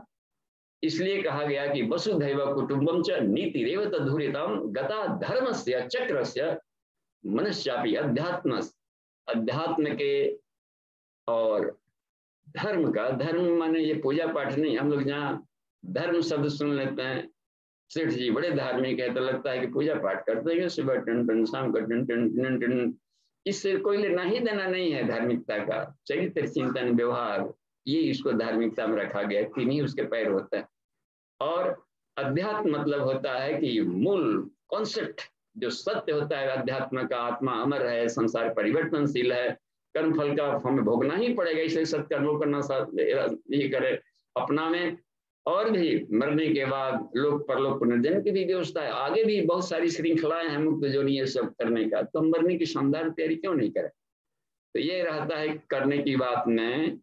अब देखिए इसीलिए उन्होंने कहा कि धर्म धारणा प्रकरण भी इसमें जोड़ा है एक अध्याय को, जो पीछे चौथे वाले उसमें था खंड में, या उसमें हम लोग देखे थे दूसरा देवमानव खंड में, दूसरे वाले मंडल में था कि जो 10 सूत्र होते हैं उसको धारण करें। और एक और भी बात आएगी, जब लोक व्यवहार में आगे बढ़ेंगे तो रुकावटें आती है। तो जो आदर्शों को जो चाहते हैं कि हमको आत्म साक्षात्कार करना है, विश्वव्यापी बनना है, तो इन रुकावटों में आने वाले खतरे आएंगे। आदर्शों से जूझने के लिए कहीं कहीं अभाव आएगा, कहीं कहीं असहयोग मिलेगा, उसको हंसते हुए झेलने से, उसी को तपस्या कहा गया। कि लक्ष्य को पाने में हर जगह सुविधा ही नहीं, life is not a bed of roses कहा करे, कांटों की सेज मिलेगी, रुकावटें आएगी, कहीं पर अपमान भी मिलेगा। तो इनको सहने को ही तपस्या का है। कि एक्चुअल तपस्या ये है कि गोल पाने के लिए, और जानबूझ करके कूदता है महामानव इन क्षेत्रों में, जानता है कि ये दिक्कतें आएगी फिर भी कूदेगा। और क्योंकि इसी तपस्या से जाकर को पकता है। पूछ लगा दिया गया आग में तो गया है, तो कितने खतरे मोल लेकर के गए होंगे, कितना दिक्कत पड़ा, सहा भी, और तपस्वी बन करके निकल करके पूरा भस्मीभूत करके बाहर भी निकल गया। और ऐसे ही हालत में ईश्वरीय सत्ता मदद करती है, तकदीर बहादुरों को वर्ण कर लेती। आगे हम लोग देखें कि एक और भी मिलेंगे कि धर्म धारणा का कर लेंगे तो विभिन्न मजहब संप्रदाय के लोग मिलेंगे।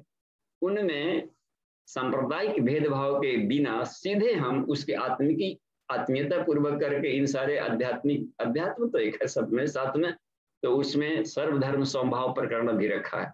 और लास्ट में रखा है उपासना साधना आराधना प्रकरण।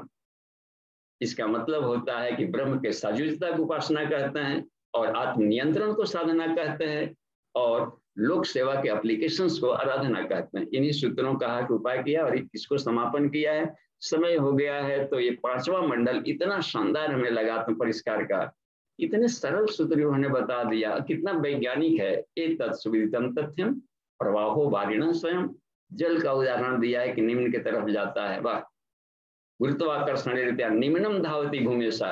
यह बता रहे थे कि और चेतन मन है, उसमें जन्म जन्मांतरों के जो कुछ संस्कार है यही करनी पड़ती है। मेडिटेशन में एक काम करना होता है कि शरीर शांत, मन शांत, वासना शांत, आंखें बंद, भाव समाधि ध्यान मुद्रा, संसार की तरह विचार दौड़, विचारों की भागदौड़ बंद।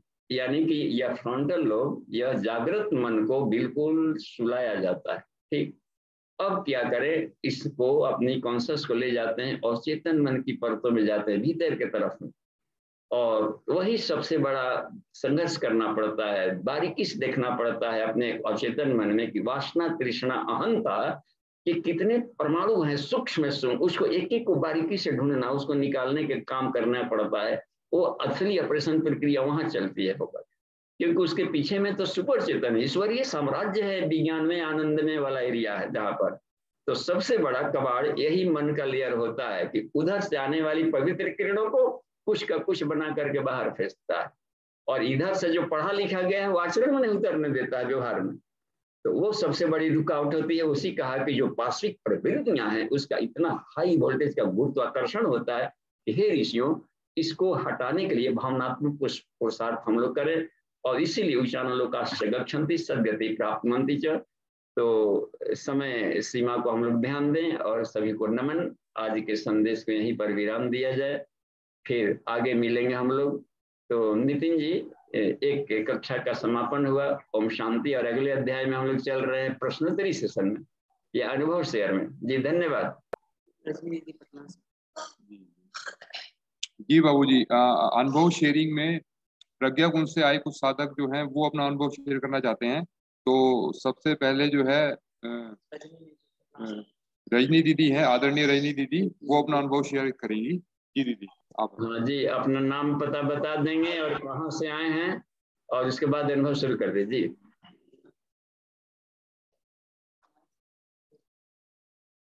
उनको मेन स्क्रीन पर लाइए हाफ में। जी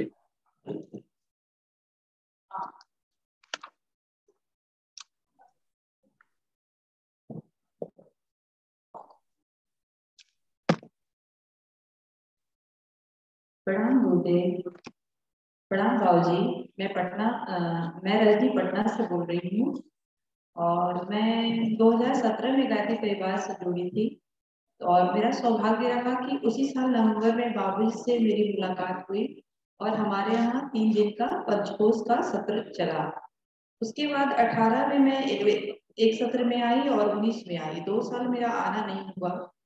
और मेरी साधना चल रही थी। पर जब इस बार मैं 5वीं साल आई तो मुझे लगा कि मुझसे बहुत बड़ी चूक हुई। मुझे हर सत्र में आना चाहिए था, क्योंकि यहाँ सत्र में जो हर सत्र में जो छात्र आ रहे हैं उनकी प्रखरता और जो ऑनलाइन कर रहे हैं, खासकर मैं अपने विषय में कह रही हूँ, तो उसमें बहुत फर्क है।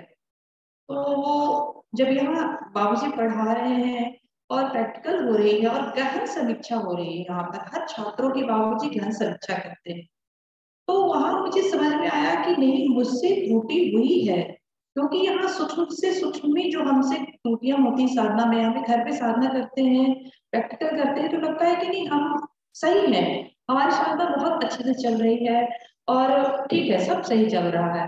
पर यहाँ आने के बाद जब सब लोग जो यहाँ छात्र लगातार आ रहे हैं और बाबूजी जो पढ़ा रहे हैं उसमें कह रहे हैं कि आप अपनी समीक्षा कीजिए, आप कहाँ हैं। बाबूजी भी हर छात्रों की यहाँ जब आमने सामने प्रैक्टिकल होती है तो वहाँ समीक्षा करते हैं और उनका मार्गदर्शन करते हैं। तो मुझे लगा कि नहीं, मुझसे कमी हुई है और मुझे हर सत्र में आना चाहिए। और मैं ऑनलाइन जो भी छात्र क्लास कर रहे हैं तो मैं उनसे यही विनती करूंगी, मेरा पर्सनली ये कहना है कि आप कम से कम एक सत्र में, साल में एक सत्र में जरूर आए। और यहाँ से आने पर, यहाँ आने पर एक अलग ही विकास होता है मानसिक, और जो भी पंचकोश की हमारी साधना में प्राण में मन में की चल रही है, पांचों कोशों की चल रही है। तो बस यही कहना था। ऐसे ऑनलाइन भी क्लास करने पर ऐसा नहीं है कि फायदा नहीं है। मेरा फिजिकली मैं बहुत बहुत तरह की बीमारियां मेरे साथ थी, तो उसमें बहुत आराम हुआ। और मेंटली मनोबल उसकी साधना से मुझे बहुत ही लाभ मिला, क्योंकि मैं पहले कोई भी घटनाएं होती थी तो मैं डिप्रेशन में चली जाती थी, पर अब मेंटली मैं बहुत बोल्ड हुई हूँ। और बस यही कहूंगी मैं, बाबूजी गुरुदेव से मेरी प्रार्थना है कि बाबूजी हमारे ऊपर इतने 5 साल बहुत गहन मेहनत की, और उनकी पीड़ा है कि योग पंचकोश की योग शिक्षक तैयार हो सके। तो जब भी बाबूजी से मैं फोन करूं, या हर छात्र, यहाँ जो भी छात्र है पंचकोश से जुड़े हैं, आप जिस समय भी फोन करें, बाबूजी हर समय हमारी समस्याओं का समाधान करने के लिए तैयार होते हैं।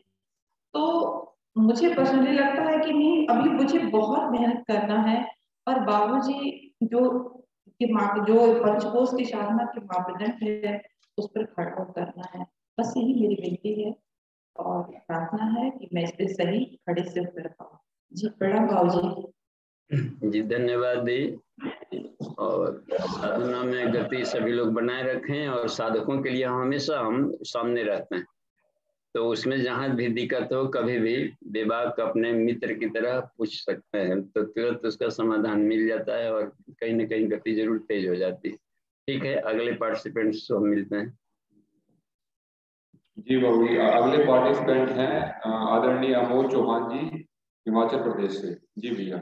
जी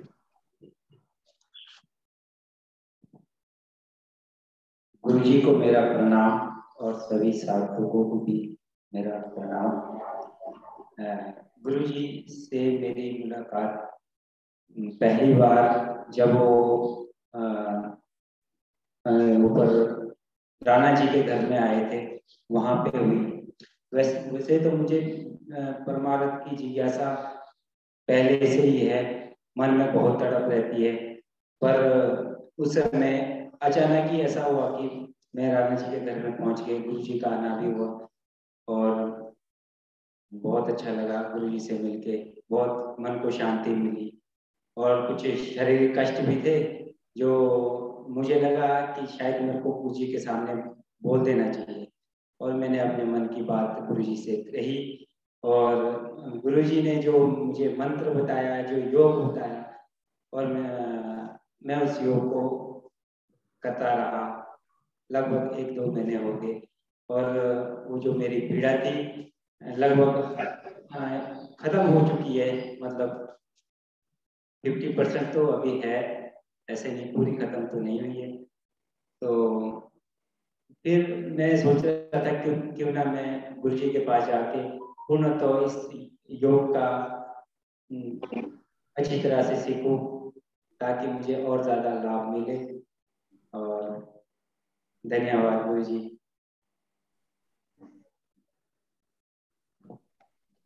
जी धन्यवाद। और ये अमोद चौहान जी हिमाचल प्रदेश के हैं और शिमला से भी 125 किलोमीटर ऊंचाई पर पहाड़ी क्षेत्र पर जब हम गए थे तो वहां पर सत्र में ये भाग लिए थे।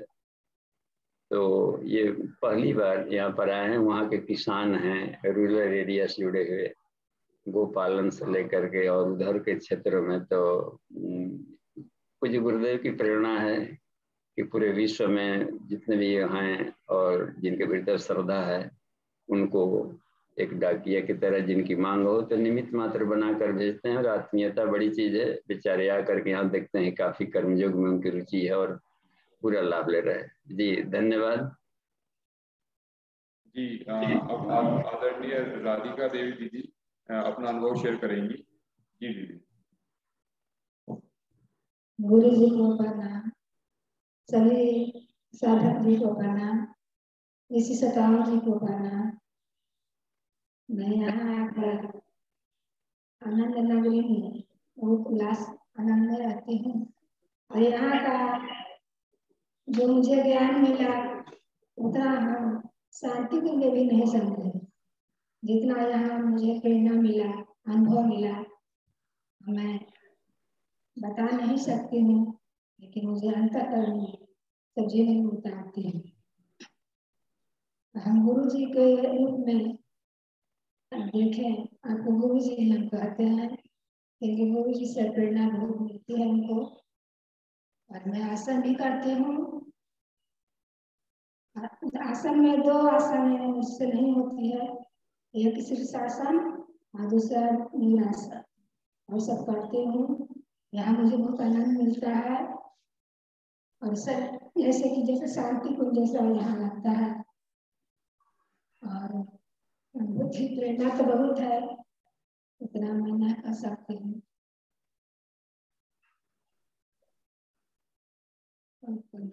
ठीक है, धन्यवाद दी।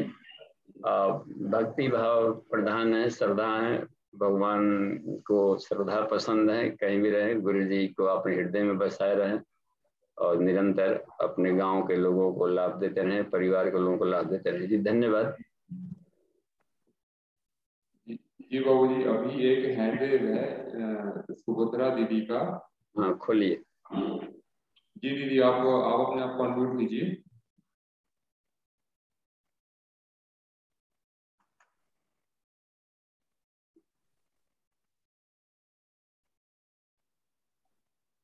मेन स्क्रीन पर लाइए।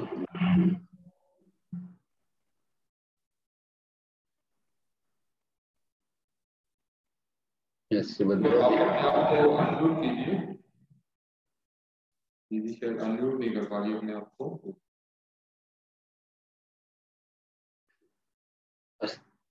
बोलिए, स्पीकर वाला बटन को खोलें।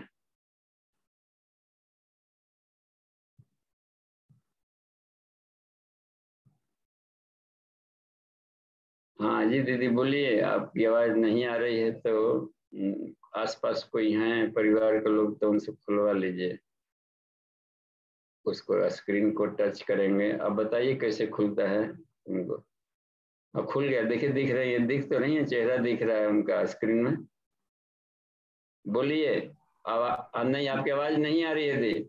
उसमें आपके स्क्रीन में स्पीकर वाला सिंबल होगा, उसको टच करेंगे तो खुलेगा।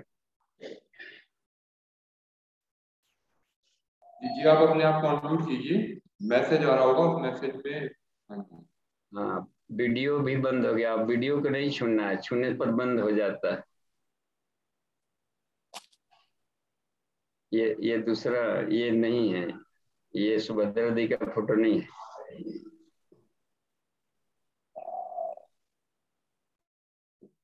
उनके बगल में लिखा है सुभद्रा चौहान। ठीक है, नहीं खोल पा रहे हैं तो किन्हीं और को अवसर ना। जी जी, अगर किन्हीं और का हैंड रेज है या कोई कुछ पूछना चाहते हैं तो वो पूछ सकते हैं क्वेश्चन। चैटिंग में कोई प्रश्न लिख सकते हैं। आज के प्रगोपनिषद से जुड़ा हुआ, व्यवहारिक साधना से जुड़ा हुआ कुछ भी है। आपके पास भी कोई है क्या? उनको देखे तो ये अपने जो शिविरार्थी आए हैं उनमें से कोई दिन भर तो अनुभव शेयर के भी बीच बीच में क्लासेस चलते रहते हैं, फिर भी कोई। जी जी जी बाबूजी, सुमन दीदी कुछ पूछना चाहती हैं। जी दीदी, आप अपना प्रश्न रखिए। हाँ, प्रणाम बाबूजी। मेरा क्वेश्चन है, वासना, तृष्णा, अहंता, जब तीनों चीजें एक इवेंट से जुड़ी हो और वो फुलफिल हो जाए तो आदमी तो मदोन्मत्त हो ही जाएगा। अगर तीनों चीजें नहीं मिले तो आदमी की स्थिति भी पागलपन जैसी हो जाएगी। तो कैसे बैलेंस किया जाए? और ये आत्म समीक्षा तो होना आसान बात नहीं है। कितना भी हम मंत्र याद कर लें, कितना भी रटे, कितना भी शंकराचार्य को पढ़ लें, मधोने में मत्सर न में मात्सर्य भाव, वो आता ही नहीं है। हमेशा ईगो सेटिस्फैक्शन की बात करता है। तो कैसे करें, प्रैक्टिकल में कैसे लाए, प्लीज बताइएगा। धन्यवाद दी। और बिल्कुल ही व्यवहारिक प्रश्न है, ये सभी के साथ होता है, ऋषि मुनियों के भी साथ होता है, सबके साथ हुआ है और उस रास्ते से पार किए हैं। तो कैसे पार किए हैं, क्या क्लू है? तो लगता है कि हम पगला जाएंगे, वासना न मिले, तृष्णा न मिले। वासना कहते हैं भौतिक जो पदार्थ जगत है, पदार्थों से चिपकाव को वासना कहते हैं।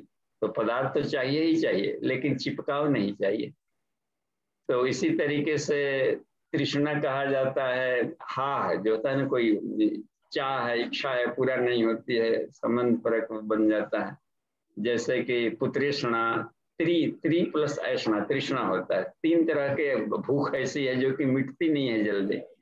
एक होता है पुत्रेषणा, अपना पुत्र, हाय पुत्र, अपना नहीं पुत्र होता है तो आदमी लगता है कि यहाँ से हमारा फिरने लगता है। लोकनायक जयप्रकाश भी थे, सारे देश के बच्चों को अपना पुत्र माने। विस्पितामह सोची ऐसा सोचते तो उनको पुत्रेषणा को उन्होंने एक ही बार में तिलांजलि दे दिया कि सारा राष्ट्र हमारा पुत्र है। तो ये कहा कि पुत्रेषणा और वितेषणा, हाय धन, किंतु उसकी भी एक लिमिट तो होनी चाहिए ना। ठीक है, धन चाहिए, अन्न वस्त्र आवास की सुविधा, बच्चों की पढ़ाई के लिए, लेकिन कहीं तो उसकी लिमिट होनी चाहिए। सारा दिन जीवन इसी में खपा दें तो आत्मिक विकास किए नहीं कहें।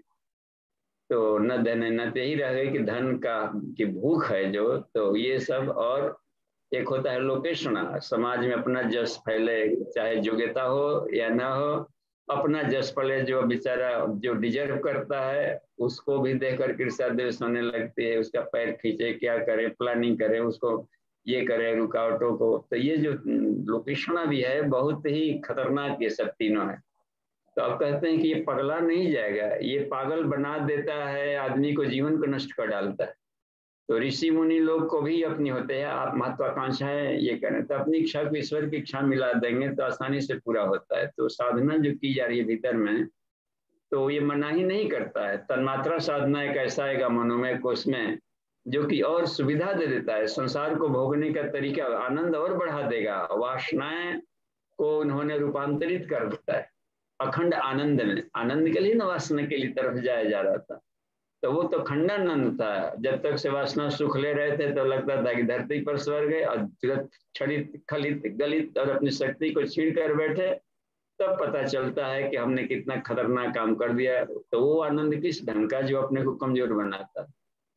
तो इस तरीके से तो अखंड आनंद को तो वासना का यदि रूपांतरण कर दिया जाए तो अखंड आनंद की प्राप्ति हो जाती है। तो रूपांतरण की कला यदि मिल गई, भीतर से साधना कर लिए, तो फिर इसी संसार में भोग भोगते हुए भी योगी रोगी नहीं होता है। तो दो तरीके से बात होती है। तो तन्मात्रा साधना करेंगे तो और वासना ही वासना, वायु प्राणन प्रदान पसंद कीर्तिम द्रविण में क्या है, सारी वासनाएं पीछे दौड़ती है। और उसमें निर्लिप्त रहता है साधक इसलिए कि ब्रह्मवर्चस्व साथ में रखता है, उसका आत्मज्ञान पा लिए रहता है। तो ये घातक नहीं होती है, और अधिक बढ़ जाएगा, और अधिक मिल ही जाएगा। सिर्फ चिपकाव खत्म होता है, और चिपकाव खत्म होगा तो और फ्री पास मिल जाता है हर जगह, सारे लोगों को भोगेगा वो, और फिर भी रोगी नहीं होता है। तो जी धन्यवाद। और ये साधनात्मक प्रगति बनाए रखे। असल में कॉन्सेप्ट हम लोग समझ नहीं पाते हैं, इसलिए लगता है कि हम पगला जाएंगे। अपने ढंग का परिभाषा बना रखे हैं ना अब तक से, कहानियों में सुन के या शब्दों को सुन के नहीं, हमें वैदिक परिभाषा उसकी जाननी चाहिए कि सही परिभाषा उसका क्या है। तो पता चलेगा कि ओहो, हम लोग अपने ढंग का अर्थ समझ करके उसको पहाड़ मान करके चल रहे थे। जी ठीक है, धन्यवाद। आगे देखते हैं। जी बाबू जी, अब अनुभव शेयरिंग में अमन भैया अपने अनुभव शेयर करेंगे कि आदरणीय अमन भैया के अनुभव से हम सभी लाभान्वित होंगे। जी भैया। चलिए शुरू। जी अमन जी प्रणाम, शुरू हो जाइए। जी बाबू जी प्रणाम, सभी साधकों को प्रणाम। अनुभव शेयरिंग में तो सबसे बड़ी बात है पंचकोशी साधना जोड़ने से हर प्रकार का लाभ हुआ है, जो साधना में बताया गया है। भले ही वो 100% ना हो, लेकिन थोड़ा थोड़ा 10 से 20% हर कोश में लाभ हुआ है। और जैसे जैसे साधनात्मक प्रगति आगे बढ़ती रहेगी तो निश्चित है कि लाभ और भी बढ़ता जाएगा। और जब इस साधना से जुड़े थे तो एक सबसे बड़ा फायदा ये हुआ कि उससे पहले आत्मज्ञान की चर्चा कहीं सुनने को नहीं मिलती थी कि आत्मिक प्रगति क्या है, आत्मिक परिष्कार क्या है, आत्मज्ञान व्यक्ति को आत्मा की तरीके से किस तरीके से सोचना चाहिए, अपने आप को आत्मिक तरीके से किस प्रकार से देखना चाहिए। सांसारिक दृष्टिकोण से बदलकर आत्मिक दृष्टिकोण होना ये पंचकोशी साधना में संभव हो चुका, क्योंकि उच्च स्तरीय ज्ञान जो यहाँ प्राप्त हुआ, जैसे उपनिषदों का ज्ञान हो या गूढ़ विषयों की चर्चा हो, तो यहीं आके ये समझ में आया। और एक अपने आप को मैं शरीर नहीं आत्मा हूँ इस तरीके की देखने की दृष्टि मिली। तो ये इसी प्लेटफॉर्म पर, इसी पंचकोशी साधना से जुड़ने से ये संभव हो पाया। और अभी आशा है कि हम लोग धीरे धीरे इसी दिशा में आगे बढ़ते जाएंगे, क्योंकि बाबूजी का सतत मार्गदर्शन हमको मिल रहा है। और आगे की साधनाओं में भी हम लोग जो है इसी तरीके से आपके जो है प्रत्यक्ष मार्गदर्शन हम लोग प्रगति करते रहेंगे। और जो आपकी पीड़ा है, परम पूज्य गुरुदेव की पीड़ा है, हम लोग प्रयास कर रहे हैं कि इस विधा को हम लोग लाभान्वित हुए हैं तो इसको और भी आगे फैलाया जाए, बढ़ाया जाए, ताकि ये चेन जो है टूटे ना। जो आपके माध्यम से हमें गुरुदेव के विचार को सुनने और इस विधा से जोड़ने का अवसर मिला, इसी को हम लोग आगे भी बढ़ाते जाएंगे। ऐसे परम पूज्य गुरुदेव से कामना है, ईश्वर से कामना है। धन्यवाद जी। धन्यवाद अमन जी। और आप उत्कृष्ट साधक हैं और पूरे ग्रुप के एडमिन आप हैं, तो और विज्ञान में तो कुछ तक की कक्षाओं का भली भांति आप ले सकते हैं, अनुभव किए हैं। तो आपके जैसे वरिष्ठ या कहिए कि प्रज्ञा पुत्रों को पाकर गुरुदेव की हृदय धन्य धन्य रहती है। तो उनके समर्पण भाव से अपनी प्रगति बनाए रखें और बहुत ही झिलमिलाती हुई आत्मसत्ता का आप साक्षात्कार करने की स्थिति तक हैं। तो इस ग्रुप में देखिए अभी सत्र में ये नितिन जी आए हुए हैं। यदि ये रायबरेली कॉलेज के मैथमेटिक्स के प्रोफेसर हैं और बहुत साधक हैं, और इनके चिंतन से हम बहुत पुलकित होते हैं। और गीता पर इनका अपने ढंग की बोधत्व है, वैदिक फिलॉसफी का। तो ऐसे उत्कृष्ट साधक पृथ्वी पर हैं, तो हम चाहेंगे कि अपने अनुभव से पूरे विश्व के ग्लोबल मंच पर कुछ अपना प्रकाश डालें कि अब तक की जर्नी में और यहाँ हो या ना हो और इस बीच में पंचकोश से जुड़े, तो प्रकाश डाला जा सकता है। यदि उपलब्ध हो सामने सत्र में तो अवसर दिया जा सकता है। जी बाबू जी, आदरणीय अनिल जी हमारे साथ हैं, तो वो अपना अनुभव शेयर करें। जी भैया। अनिल कुमार त्रिवेदी जी रायबरेली, प्रोफेसर साहब को दीजिए सामने जी, अपने उद्गार व्यक्त करें जो भी हो।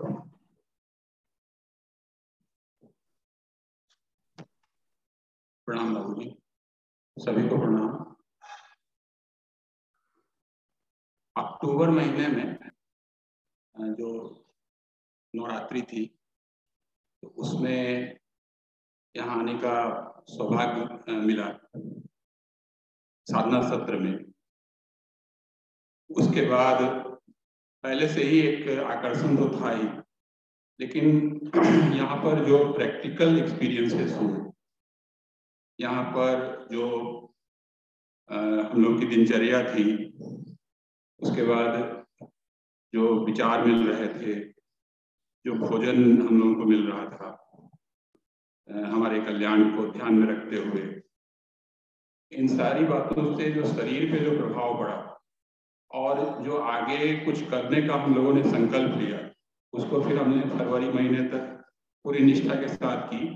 सुबह पहले देर से उठते थे, उसके बाद सुबह 3:30 बजे उठने का हमने एक क्रम बनाया और जो भी साधना बाबूजी ने बताई थी उसमें गहराई से तो नहीं कर पाए, लेकिन स्थूल रूप से और जितनी भी गहराई तक जा सकते थे उतना करने का कोशिश किया।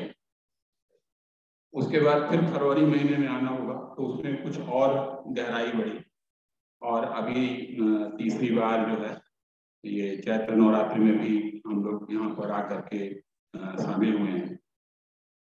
तो अनुभव तो यही है कि निष्ठा जो है वो निष्ठा सबसे बड़ी चीज है, उसी को साधना कहते हैं। तो हमारी निष्ठा जो है वो तभी बढ़ती है क्योंकि जो प्रापंचिक जीवन है वो हमें उलझाता है, हमारे मन को भटकाता है, बहिर्मुखी बनाता है। तो ऐसे में जब वातावरण हमको मिलता है और प्रेरक का मार्गदर्शन मिलता है तो हमारी निष्ठा जो है, हम जब तौल करके देखते हैं कि एक तराजू पर जो है वो बाहर की दुनिया का आकर्षण है, चिपकाव है, और दूसरे पर हमारा कल्याण है, श्रेय मार्ग की जो यात्रा है वो दूसरे तराजू पे है। तो दोनों के आनंद को जब हम तौलते हैं तो हमको पता चलता है कि हमारा जो कल्याण है वो किसमें है। तो इसका धीरे धीरे हमें अनुभव होना शुरू होता है और फिर हमारी स्थिति जो है वो दृढ़ स्थिति जो है वो हमारे कल्याण वाले मार्ग पर स्थिर हो जाती है और फिर उससे हमारी जो आगे की जो अखंड आनंद और अखंड शांति वाली जो यात्रा है वो शुरू होती है। और हम सभी लोगों का सौभाग्य है कि ऐसे साथियों का साथ मिला हुआ है और पूज्य बाबूजी का जो है वो मार्गदर्शन और आशीर्वाद हम सभी लोगों को मिला हुआ है। तो हम सभी लोग इस मार्ग से आगे बढ़ते रहें, ऐसी परमात्मा से प्रार्थना है।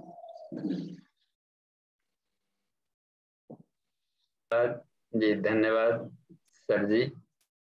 तो आपके अनुभव से तो हम लाभान्वित होते हैं और गीता पर इतनी आपकी अच्छी सूक्ष्म पकड़ है कि हमें अच्छा लगता है आपके गीता पर, आपसे गीता के सूत्रों पर चर्चा करते हुए हम बहुत कुछ नए आयाम भी उसमें से झलक मिलने लगती है।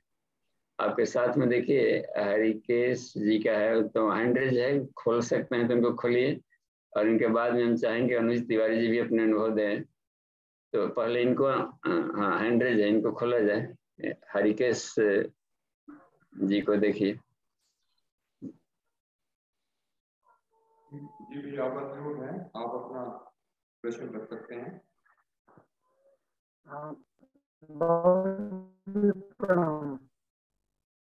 हाँ जी प्रणाम। आपका इंटरनेट कैसा है? अपना वीडियो भी खोलें, हम लोग देखें, आप बताएं कि आप कहाँ से बोल रहे हैं। और ये हाँ, और लाइट चेहरे पर नहीं आ पा रही है, पीछे से लाइट है। तो जी ठीक, ठीक है, कहा जाए जी।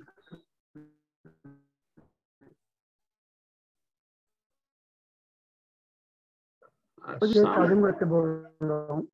हाँ जी जी।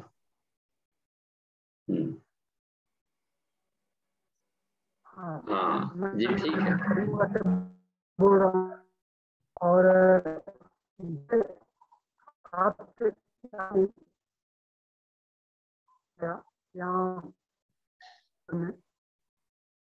उससे इस अध्यात्म का तो हमारे सामने आया, उस मिली अच्छा कर लो, नाम लो, ये काम, लेकिन अब जीवन का सूक्ष्म रास्ता मिल पाया कि वास्तव में अध्यात्म क्या, उस पर आज रास्ता में उससे बच्चे दूरी बनी और जीवन जीने का जो क्रम था वो विवेक ढंग से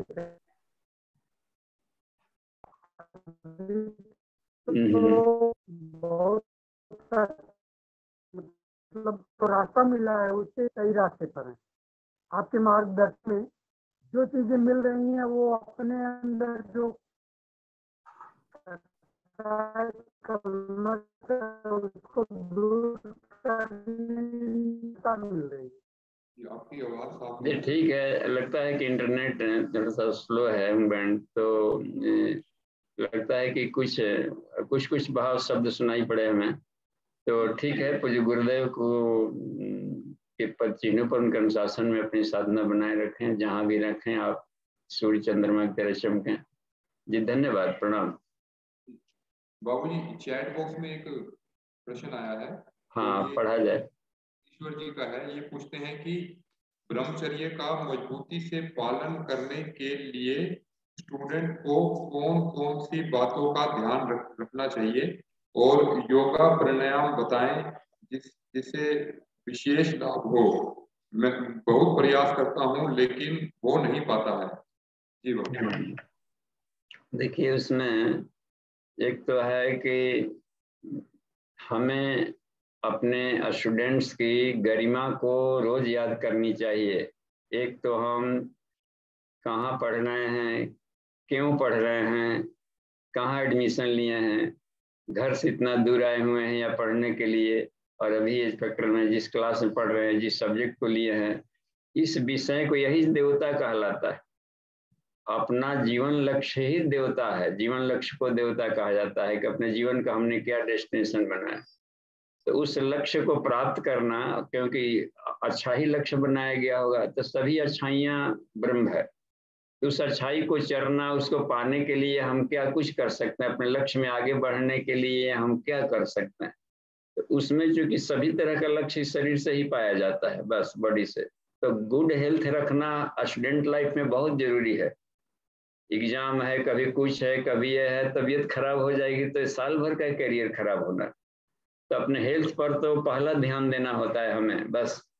दूसरी बात है कि एनर्जी लेवल स्टूडेंट लाइफ में कभी गिरने नहीं देनी पड़ती है। एनर्जी लेवल बहुत स्ट्रॉन्ग होता है। हालांकि सीमेंट का प्रोडक्शन बढ़ जाता है, सीमेंट एनर्जी का सार तत्व होता है, तो उस एनर्जी लेवल को हमें कम नहीं होने देना है, उसका प्रोडक्शन बनाए रखना है, और उस एनर्जी को उतना ही उत्पन्न करना है जितना हम खपत करें। इसलिए विद्यार्थी जीवन में अल्पाहार एक रखा गया है। हम उस तरीके के डाइट न लें जिसका हम खपत नहीं कर पा रहे हो, और अधिक आवश्यकता से अधिक सीमेंट प्रोडक्शन को हम यूज नहीं कर पा रहे हैं। तो उतना उत्पन्न करें जितना कि कैलोरी हमें जरूरत पड़ रही है पढ़ने में, स्टडी करने में है। दूसरी बात है कि काम वासना का रूपांतरण इस उम्र में बढ़ने लगता है, उसको रूपांतरण करना होता है काम वासना का, क्योंकि वो वीर्य का उत्पादन स्टूडेंट लाइफ में बहुत तेज होता है। 8वीं कक्षा से ही शुरू हो जाता है, 24 वर्ष के ईयर तक तो बहुत ही तेज रहता है। उस हालत में उसका रूपांतरण करने का तरीका है तो स्टडी है। अपने हेल्थ पर ध्यान देंगे तो वीर्य हेल्थ में बदल जाता है, और भी ध्यान देंगे अपने सब्जेक्ट में पढ़ने पर तो वही वीर्य रूपांतरित हो जाता है ज्ञान में, वही हो जाता है करियर बनाने में चला जाएगा, कंपटीशन फेस में चला जाएगा। और मान लीजिए कि उबने लगे तो किसी खेल स्पोर्ट्स वगैरह में रुचि हो, एक्स्ट्रा करिकुलर एक्टिविटीज उसमें लगाएंगे तो सीमेंट ही वहां भी खर्च होता है। यानी मूल ईंधन वीर्य होता है सीमेंट का, उसका हम यदि यूटिलाइज कर लेते हैं अपने करियर बनाने में, योग्यता बढ़ाने में, और शरीर के भीतर के 5 परतों को चमकाने में, रिफाइन करने में, तो होगा क्या कि जो भी जीवन में जीवन साथी मिलेगा मैरिड लाइफ में या समाज के बीच में जाएंगे तो समाज धन्य कहेगा हमने एक अच्छा जीवन साथी उपहार में पाया है, और समाज ये पाया। तो रूपांतरण किया जाता है। सबसे बढ़िया तरीका होता है उधर कर लें। एक विषय में मन न लगे तो अल्ट्रेशन रूटीन ऐसा बनाए कि विषय का परिवर्तन विषय से ही कर ले थोड़ा बहुत का। मन नहीं लगने के कारण होता है कि उसका लाभ हम कम जानते हैं। इंटरेस्ट पैदा होता है उसकी जानकारी, और इंटरेस्ट पैदा होता है तो कड़ा लगता है तो उसके प्रोफेसर से बात करें। क्लास में तो जरूर कुछ वैसे छात्र होंगे कि उस विषय में बहुत मेरिटोरियस होंगे, उनसे दोस्ती किया जाए। हमेशा गायत्री मंत्र बताता है कि अपने से श्रेष्ठों से दोस्ती करें, और उनसे दोस्ती करेंगे तो वो फ्रेंडली उठते बैठते चलते उन विषयों की कैसे आप सॉल्व कर लेते हैं, कैसे सरल पड़ता है, तो उनके पास सरल सरल फॉर्मूलेज होते हैं। तो इस तरीके से उन विषयों पर अधिक चर्चा हो। कॉम्पिटिटिव माइंड का कोई बात पढ़ी गई तो वो हार्ड डिस्क में शुरू में नहीं जाता है, वो टेम्पोररी सेव होता है। तो बगल में चूंकि ब्रेन के पास में एमिगडाला के साथ में हिपोकैम्पस है, वो हार्ड डिस्क है, वो क्या करता है कि ढेर सारे ज्ञानों को समेट करके फाइलिंग करके अपने फाइल में रख लेता है। बहुत ही उसके न्यूरॉन्स कमाल के होते हैं। तो उसको बार बार रिपीट किया जाए, अध्ययन किया जाए, और साथ ही साथ अपने दोस्तों से कॉम्पिटिटिव माइंड से क्रॉस क्वेश्चन इस पर किए जाएं, और फिर इसको शेयर किया जाए दूसरों पर, तो तुरंत फाइलिंग होकर के हार्ड डिस्क में चला जाता है ब्रेन में। तो ये सब टेक्निक हम लोगों ने स्टूडेंट लाइफ में अपनाए थे, तब देखे कि बहुत ही कोई दिक्कत नहीं आई, बहुत कमाल का लाभ मिलता है। फिर थोड़े से ही पढ़ने पर बहुत सारा जानकारियां बढ़ जाती थी। तो इसका हम लोग ध्यान देंगे, और योगा की इसलिए जरूरत है कि प्राणायाम में आप प्राणाकर्षण प्राणायाम पर अधिक ध्यान दें, क्योंकि वही जो फ्रंटल लोब है उसकी क्लीनिंग करता है ये, और ये सामने वाला ब्रेन का, और इसी को आईक्यू में बढ़ाने में सब मदद करता है। साथ ही साथ में स्टूडेंट लाइफ में यदि हम लोग विज्ञान में, को इसका मतलब होता है कि यथार्थ ज्ञान, सत्य की खोजने में रिसर्च बुद्धि से यदि हम पढ़ेंगे, काम करेंगे, तो अपना विज्ञान में कुछ जगने लगता है और इमोशन बढ़ता है।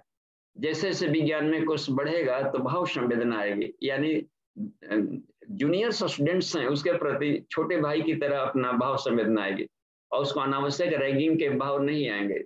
जहां भी वो बनेगा तो लगेगा कि अपने हमारे साथ में जुड़ा है, तो उसको लगना चाहिए कि सीनियर्स का हमें प्यार मिला, और जब भी वो पूछें तो उनके ढंग में जा करके उनको हम आकर के आगे बढ़ावे। तो शुरू से ये गार्जियनशिप, टीचरशिप डेवलप होते जाता है साधक में। तो ये सब जो चीजें हैं, और नेचर से प्यार करें हम, पेड़ों से, पौधों से, ये सब से अपने विशेष हैं। और भी ये बात बनती रहती है, मैग्नेटिक फील्ड आता है, बॉयज का, गर्ल्स का, बॉयज फ्रेंड, गर्ल फ्रेंड, ये सब स्टूडेंट लाइफ में मिलते रहते हैं। हमें हमेशा ध्यान देना चाहिए कि जो विपरीत लिंगी प्राणी होते हैं वो सिर्फ मैग्नेटिज्म पैदा करता है, आपस में एक इस तरीके विद्युत चुंबकत्व होने लगता है। उस चुंबकत्व से हम अपनी सोई हुई शक्तियों को जगाएं, न कि अपने चुंबकत्व को और उसको खराब कर डाले। तो चुंबकत्व भी जरूरी है अपनी सोई शक्तियों को जगाने के लिए, और दोनों मिल करके इस लाइट के द्वारा हम अपनी कक्षा में आगे बढ़ सकते हैं। जी ठीक है, धन्यवाद, आगे बढ़ते हैं जी।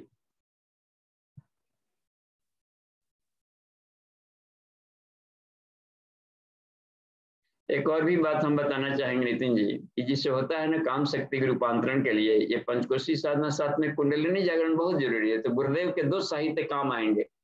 एक होता है सावित्री कुंडलिनी तंत्र, हर स्टूडेंट्स को पढ़ना चाहिए। उसमें आध्यात्मिक काम विज्ञान से लेकर के शरीर के भीतर में चक्र उपचक्र है, वो कैसे रूपांतरण किया जाता है, अपने आप को कैसे ग्लेजी बनाया जा सकता है, और कैसे अधिक उपयोगी बनाया जा सकता है समाज के लिए, करियर के लिए, ताकि वो बहुत ही ये शानदार काम करें। तो ये दोनों ही पुस्तकें मदद करेगी। और सिलेबस को तो अधिक पढ़े, लेकिन 15 मिनट कम से कम जरूर योगा रखें अपने भीतर में, वही दिन भर काम करेगा जी। जी जी बाबूजी, धन्यवाद। समय हो गया है, शांति पाठ कर लेते हैं। ओम शांति शांति शांति, समाप्ति, प्रणाम।